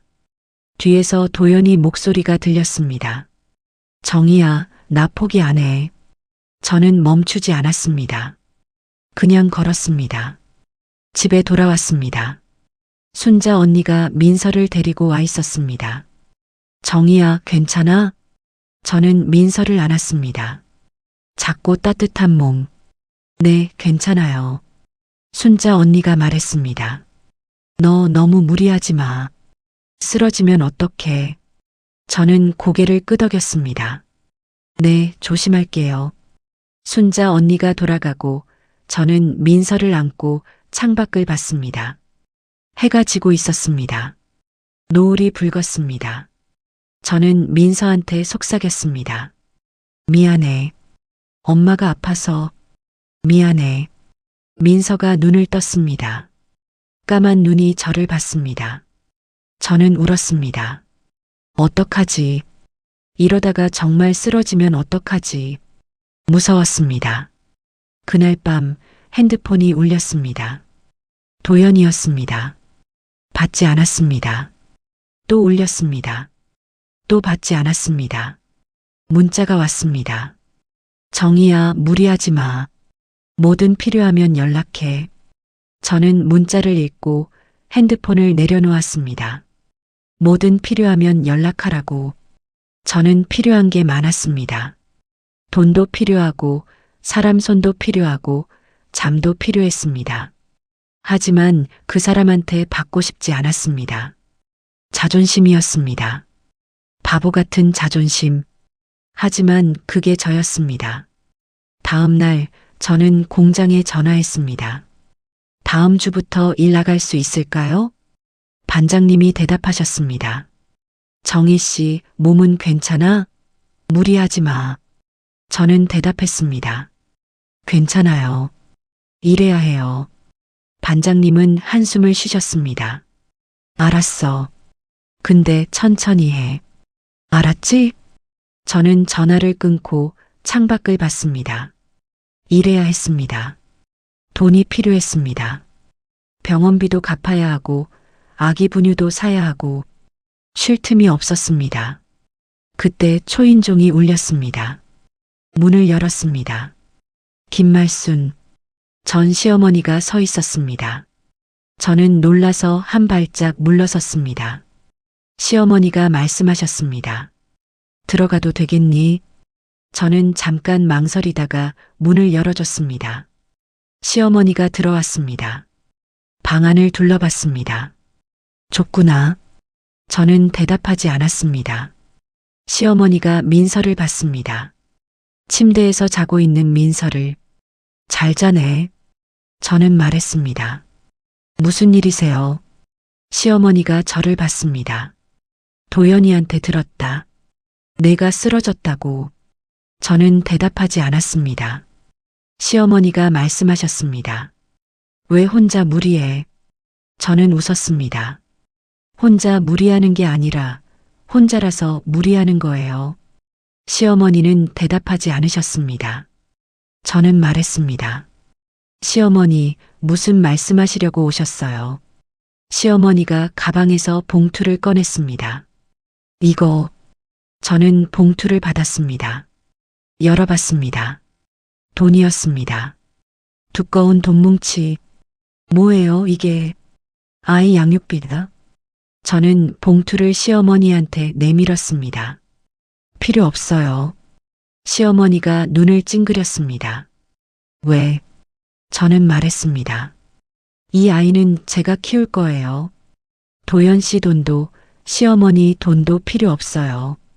시어머니가 말씀하셨습니다. 자존심 때문에 그러는 거야? 저는 대답했습니다. 자존심이 아니라 제 아이니까요. 시어머니는 한참 동안 저를 봤습니다. 그리고 말씀하셨습니다. 너 나 미워하지? 저는 대답하지 않았습니다. 시어머니가 말씀하셨습니다. 미워해도 돼. 내가 잘못했으니까. 저는 눈물이 났습니다. 시어머니가 계속 말씀하셨습니다. 그때 일 후회해. 매일 후회해. 저는 말했습니다. 후회한다고 돌아오는 건 없어요. 알아. 그래도 말하고 싶었어. 시어머니는 봉투를 테이블 위에 내려놓았습니다. 필요 없으면 버려. 근데 일단 놔둘게. 시어머니가 돌아서서 나갔습니다. 문이 닫혔습니다. 저는 봉투를 봤습니다. 손이 떨렸습니다. 어떡하지? 받아야 하나? 받으면 안 되나? 모르겠었습니다. 저는 봉투를 서랍 안에 넣었습니다. 나중에 생각하자. 지금은 모르겠으니까. 일주일이 지났습니다. 저는 공장에 다시 나갔습니다. 민서는 순자 언니가 봐줬습니다. 일하는 동안만요. 하루 종일 일하고 저녁에 민서를 데리러 가고 밤에 아기 먹이고 재우고 그 반복이었습니다. 몸이 힘들었습니다. 산후조리가 안 된 상태에서 일하니까 허리가 아프고 머리가 아팠습니다. 하지만 어쩔 수 없었습니다. 돈을 벌어야 했으니까요. 어느 날 저녁 순자 언니 집에 민서를 데리러 갔습니다. 언니가 문을 열어줬습니다. 표정이 좀 이상했습니다. 언니 왜요? 정희야, 손님 있어. 손님이요?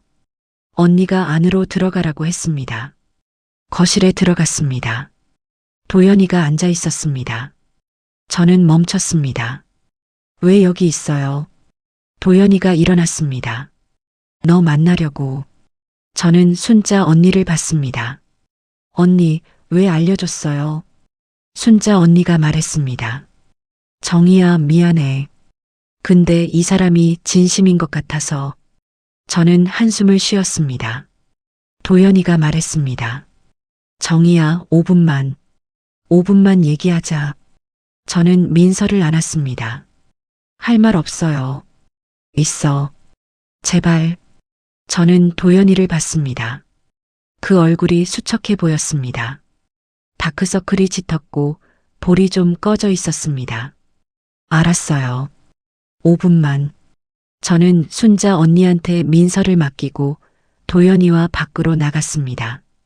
아파트 놀이터에 앉았습니다. 밤이라 아무도 없었습니다. 가로등만 켜져 있었습니다.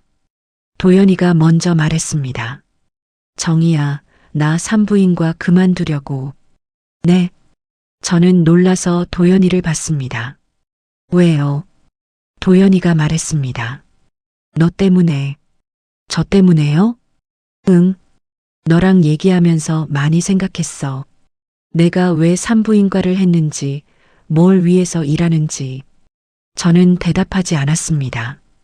도연이가 계속 말했습니다. 처음에는 속죄라고 생각했어. 내가 유산했을 때 아무것도 못한 것에 대한. 그래서 다른 사람은 지켜주려고. 그래서요. 근데 그게 아니더라. 난 그냥 도망친 거야. 너한테 사과하는 대신 다른 데서 보상받으려고 한 거야. 저는 아무 말도 하지 않았습니다. 도연이가 저를 봤습니다. 정희야, 미안해. 진짜 미안해. 저는 물었습니다. 지금 와서 미안하다고 하면 뭐가 달라지는데요? 모르겠어. 아무것도 안 달라질 수도 있어. 근데 그래도 말하고 싶었어. 저는 한숨을 쉬었습니다. 도연이가 말했습니다. 그리고 하나 더. 뭔데요? 나 민서 아빠 하고 싶어. 저는 웃었습니다. 또 그 얘기예요? 응. 이미 말했잖아요. 필요 없다고. 알아. 근데 포기 못하겠어. 저는 도연이를 봤습니다. 왜요? 왜 포기를 못해요? 도연이가 말했습니다.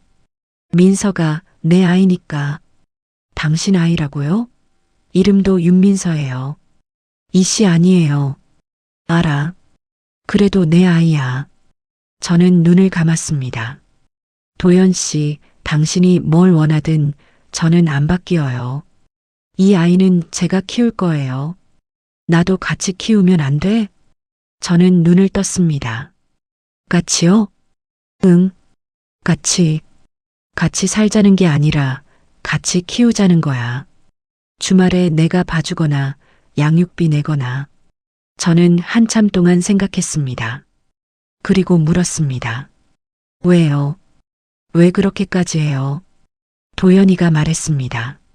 민서한테는 아빠가 필요해. 나도 알아. 내가 좋은 아빠가 될 수 있을지 모르겠어. 근데 적어도 있긴 있는 게 낫지 않아?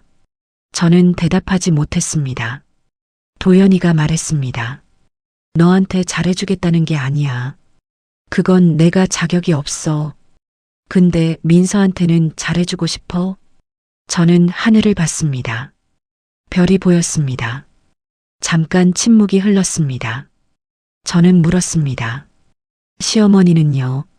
엄마? 네. 시어머니도 동의해요? 도연이가 말했습니다. 엄마한테 말했어. 내가 민서 아빠 역할 하겠다고. 뭐래요? 엄마가 울더라. 울었어요? 응. 자기가 그때 잘못해서 이렇게 됐다고. 미안하다고. 저는 아무 말도 하지 않았습니다. 도연이가 말했습니다. 엄마가 직접 사과는 못하겠대. 염치가 없어서. 저는 웃었습니다. 시어머니답네요. 응. 근데 마음은 진심인 것 같아. 저는 한숨을 쉬었습니다. 도연 씨. 응. 저는 도연이를 봤습니다. 제가 당신을 용서하는 건 어려울 것 같아요. 알아. 시어머니도 용서하기 어려워요. 그것도 알아. 저는 말했습니다. 근데 민서한테 아빠가 필요한 건 맞아요. 도연이의 눈이 커졌습니다. 정희야. 저는 말을 이었습니다. 다시 만나자는 게 아니에요. 그건 안 돼요. 알아. 하지만 민서한테 아빠 역할 해주는 건 생각해 볼게요. 도연이가 저를 봤습니다. 눈이 젖어 있었습니다. 고마워. 저는 고개를 저었습니다. 고마워할 거 없어요.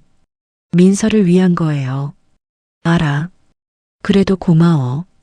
저는 일어났습니다. 가야겠어요. 민서 데리고. 응. 저는 아파트로 들어갔습니다.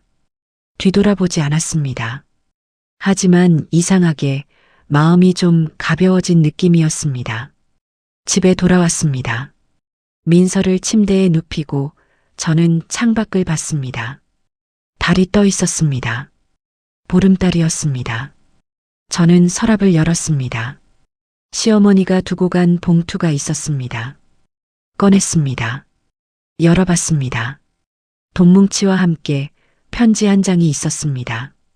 아까는 못 봤는데 편지를 펼쳤습니다. 시어머니 글씨였습니다. 삐뚤삐뚤한 손글씨. 정희에게 이런 편지 쓸 자격이 있는지 모르겠다. 그때 일 매일 후회한다. 내가 병원 가겠다고 했을 때 왜 막았는지, 그때 왜 그랬는지 나도 모르겠다. 젊었을 때 나도 시어머니한테 그런 말 들었다. 유난 떨지 말라고, 참으라고. 그래서 나도 그렇게 한 것 같다. 핑계다. 알고 있다. 내 아이가 죽었을 때 나도 슬펐다. 근데 미안하다고 말 못했다. 쑥스러워서. 이제 와서 사과해봤자 소용없다는 거 안다. 근데 그래도 말하고 싶었다. 미안하다고. 정말 미안하다고. 민서가 건강하게 자라길 바란다. 시어머니가. 저는 편지를 읽고 한참 동안 앉아 있었습니다. 눈물이 흘렀습니다. 5년을 기다린 사과였습니다. 너무 늦었습니다. 하지만 왔습니다. 저는 편지를 접어서 서랍 안에 넣었습니다. 그리고 민서를 봤습니다. 자고 있었습니다. 작고 평화로운 얼굴. 저는 민서 옆에 누웠습니다. 민서야. 속삭였습니다. 엄마 용서할 수 있을까? 민서는 대답하지 않았습니다. 그냥 자고 있었습니다. 저는 눈을 감았습니다. 모르겠었습니다. 하지만 적어도 조금은 마음이 풀린 느낌이었습니다. 한 달이 지났습니다. 민서는 무럭무럭 자랐습니다. 이제 웃을 줄 알았습니다. 저를 보면 방긋 웃었습니다. 저는 공장 일을 계속했습니다. 하지만 전보다 덜 무리했습니다. 순자 언니가 많이 도와줬고 수진 씨도 가끔 왔습니다. 그리고 도연이. 일주일에 한 번 도연이가 민서를 보러 왔습니다. 처음에는 어색했습니다. 같은 공간에 있는 게 불편했습니다. 하지만 민서는 도연이를 보면 웃었습니다. 아기는 몰랐겠죠. 이 사람이 누구인지, 무슨 일이 있었는지. 그냥 자기를 안아주는 따뜻한 사람이라고만 생각했겠죠. 어느 날 도연이가 민서를 안고 있었습니다. 저는 부엌에서 분유를 타고 있었습니다. 도연이가 말했습니다. 정희야. 네. 나 엄마한테 말했어. 뭐려? 이제 더 이상 며느리 얘기하지 말라고. 저는 도연이를 봤습니다. 도연이가 계속 말했습니다. 엄마가 예전에 내 얘기할 때마다 나 불편했거든. 근데 말 못했어. 엄마니까. 그래서요. 이제 말했어. 정희는 내가 잘못해서 떠난 거다. 엄마 잘못도 있다. 더 이상 그 얘기하지 말라고. 저는 아무 말도 하지 않았습니다. 도연이가 말했습니다. 늦었지. 5년이나 늦었어. 그때 말했어야 하는데. 저는 분유병을 들고 도연이 옆에 앉았습니다. 늦었죠. 많이 늦었어요. 알아. 저는 민서를 봤습니다. 하지만 지금이라도 말해줘서 고마워요. 도연이가 저를 봤습니다. 정희야. 네. 나 다시 시작할 수 있을까? 저는 웃었습니다. 다시 시작이요? 응. 너랑. 저는 고개를 저었습니다. 그건 안 돼요. 왜? 저는 창밖을 보며 말했습니다. 너무 많은 일이 있었어요. 다시 시작하기엔. 도연이는 대답하지 않았습니다. 저는 말했습니다. 하지만 민서 아빠로는 인정할게요. 도연이의 눈이 커졌습니다. 진짜? 네. 민서한테는 아빠가 필요하니까. 도연이가 웃었습니다. 고마워. 저는 말했습니다. 고마워하지 마요. 이건 민서를 위한 거예요. 알아. 그래도 고마워. 저는 민서를 안았습니다. 민서가 저를 보며 웃었습니다. 저도 웃었습니다. 겨울이 지나고 봄이 왔습니다. 민서는 100일이 됐습니다. 순자 언니, 수진 씨, 반장님이 축하하러 왔습니다. 작은 파티를 했습니다. 도연이도 왔습니다. 케이크를 들고요. 시어머니는 안 왔습니다. 대신 선물을 보내셨습니다. 아기 옷이었습니다. 예쁜 원피스, 카드가 같이 있었습니다. 민서야, 건강하게 자라라. 할머니가. 저는 그 카드를 읽고 웃었습니다. 할머니라고 썼네. 시어머니가 민서를 손녀로 인정한다는 뜻이겠죠. 복잡한 기분이었습니다. 하지만 나쁘지 않았습니다. 파티가 끝나고 사람들이 돌아갔습니다. 저는 민서를 안고 창밖을 봤습니다. 벚꽃이 피어 있었습니다. 분홍색 꽃잎이 바람에 날리고 있었습니다. 민서야. 저는 민서한테 말했습니다. 엄마가 많이 힘들었어. 아빠랑 헤어지고 혼자 살고 널 낳고. 민서가 저를 봤습니다. 까만 눈이 반짝거렸습니다. 저는 웃었습니다. 근데 내가 있어서 버텼어. 내가 있으니까 살 이유가 있었어. 민서가 웃었습니다. 방긋. 저는 민서를 꼭 안았습니다. 고마워. 태어나줘서. 민서는 대답하지 않았습니다. 그냥 제 품에 안겨 있었습니다. 저는 눈물이 났습니다. 기뻐서요. 저녁이 됐습니다. 핸드폰이 울렸습니다. 도연이었습니다. 여보세요. 정희야, 민서 잘 잤어? 네, 잘 자요. 다행이다. 잠깐 침묵이 흘렀습니다. 도연이가 말했습니다. 정희야. 네. 고마워. 오늘. 저는 웃었습니다. 뭐가요? 그냥 나도 초대해줘서. 저는 창밖을 보며 말했습니다. 민서 아빠니까요. 도연이가 웃는 소리가 들렸습니다. 그래, 민서 아빠. 저는 말했습니다. 도연 씨. 응. 우리 좋은 부모가 되자. 도연이가 대답했습니다. 그래. 좋은 부모. 저는 전화를 끊었습니다. 창밖을 봤습니다. 별이 떠 있었습니다. 밤이 깊었습니다. 민서가 자고 있었습니다. 저는 서랍을 열었습니다. 달아빠진 흰 운동화를 꺼냈습니다. 운동화를 보며 생각했습니다. 이 신발 신고 3개의 일터를 다녔다. 새벽에 편의점 가고, 낮에 식당 가고, 저녁에 공장 갔다. 가부른 줄도 모르게 일했다. 입덧을 참으면서, 허리 아픈 걸 참으면서, 이 신발이 다 닳도록. 저는 운동화를 민서 옷장 서랍 맨 아래에 다시 넣었습니다. 그리고 민서한테 속삭였습니다. 나중에 내가 크면 보여줄게. 엄마가 얼마나 너를 기다렸는지. 민서는 자고 있었습니다. 평화로운 얼굴로. 저는 민서 옆에 누웠습니다. 눈을 감았습니다. 용서라는 게 뭘까요? 저는 아직도 모르겠습니다. 도연이를 용서했냐고요? 모르겠습니다. 시어머니를 용서했냐고요? 그것도 모르겠습니다. 하지만 한 가지는 알겠습니다. 미움을 안고 사는 건 너무 무겁다는 거. 5년 동안 미워했습니다. 그 사람들을, 그 시간들을. 하지만 이제는 조금 내려놓으려고요. 민서를 위해서, 그리고 저를 위해서. 다음 날 아침 눈을 떴습니다. 창문으로 햇살이 들어오고 있었습니다. 민서가 옆에서 눈을 뜨고 저를 보고 있었습니다. 까만 눈이 반짝거렸습니다. 저는 웃었습니다. 일어났어? 민서가 웃었습니다. 방긋. 저는 민서를 안아 올렸습니다. 밥 먹자. 엄마도 배고파. 민서가 옹알이를 했습니다. 무슨 말인지는 모르겠지만 대답하는 것 같았습니다. 저는 웃으며 부엌으로 갔습니다. 분유를 타면서 창밖을 봤습니다.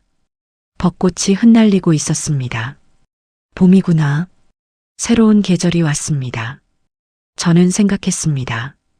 지난 1년 정말 힘들었다.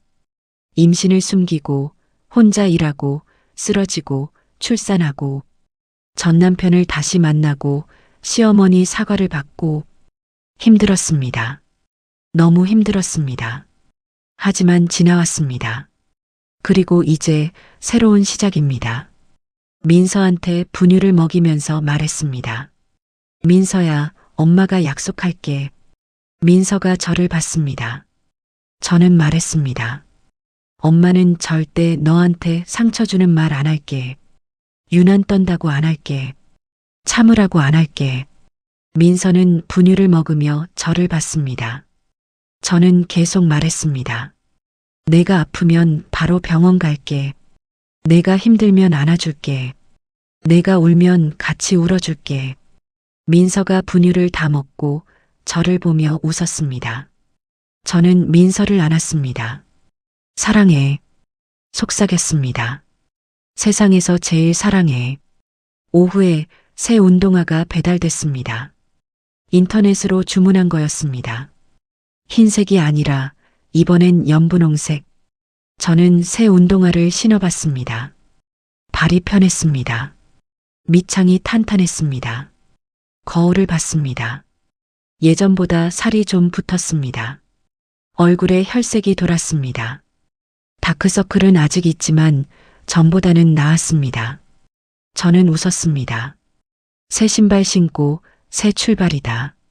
민서를 유모차에 태우고 밖으로 나갔습니다.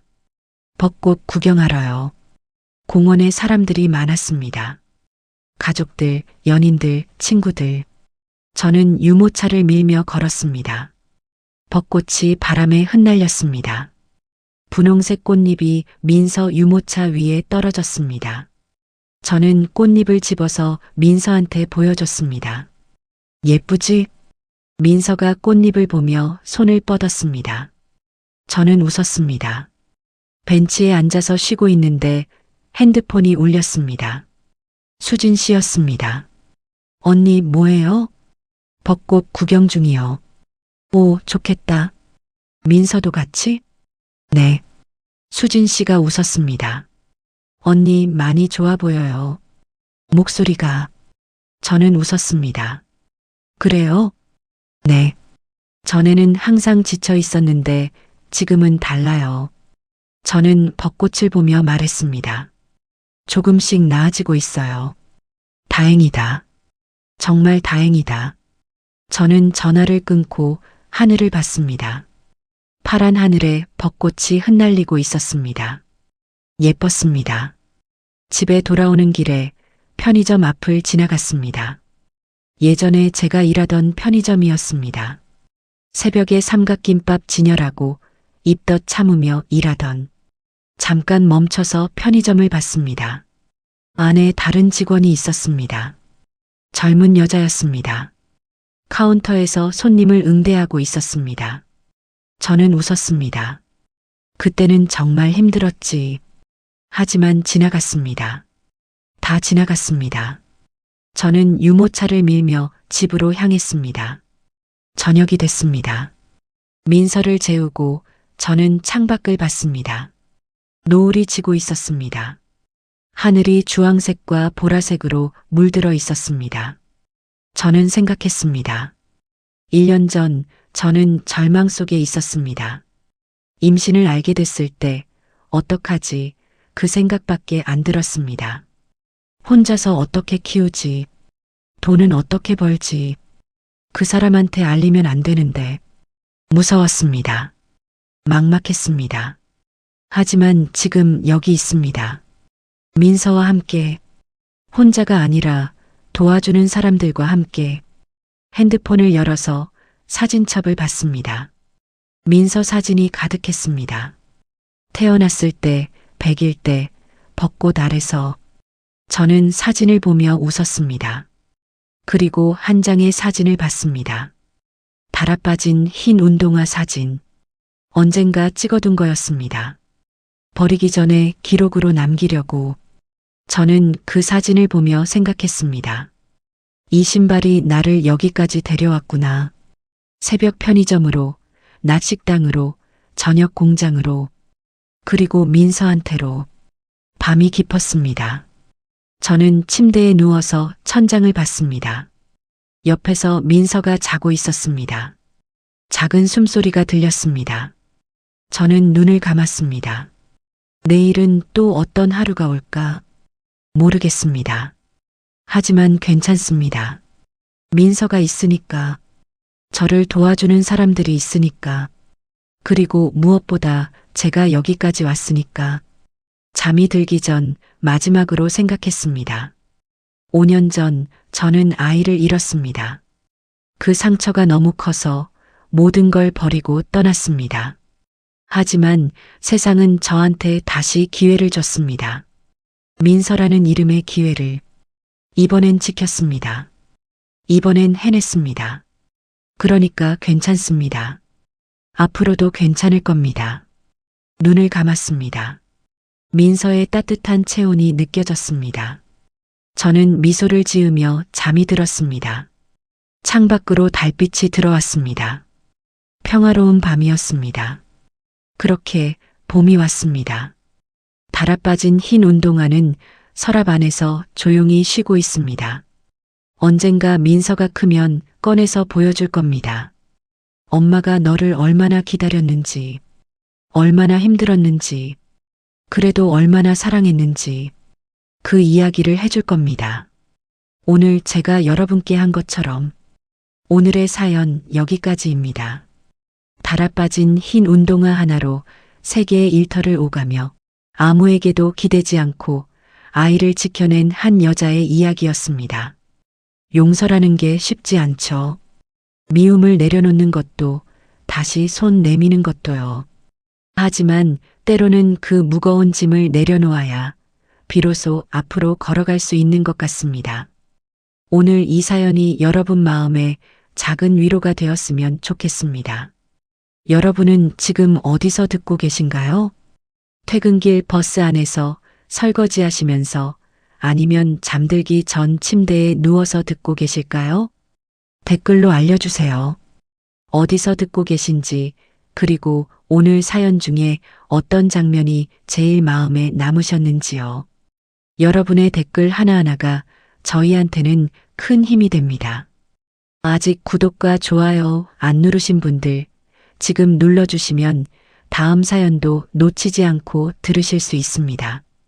그리고 알림 설정까지 해두시면 새로운 사연이 올라올 때마다 가장 먼저 만나보실 수 있어요. 종 모양 꾹 눌러주세요.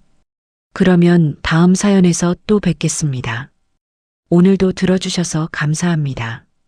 여러분의 하루 따뜻하게 마무리하시길 바랍니다.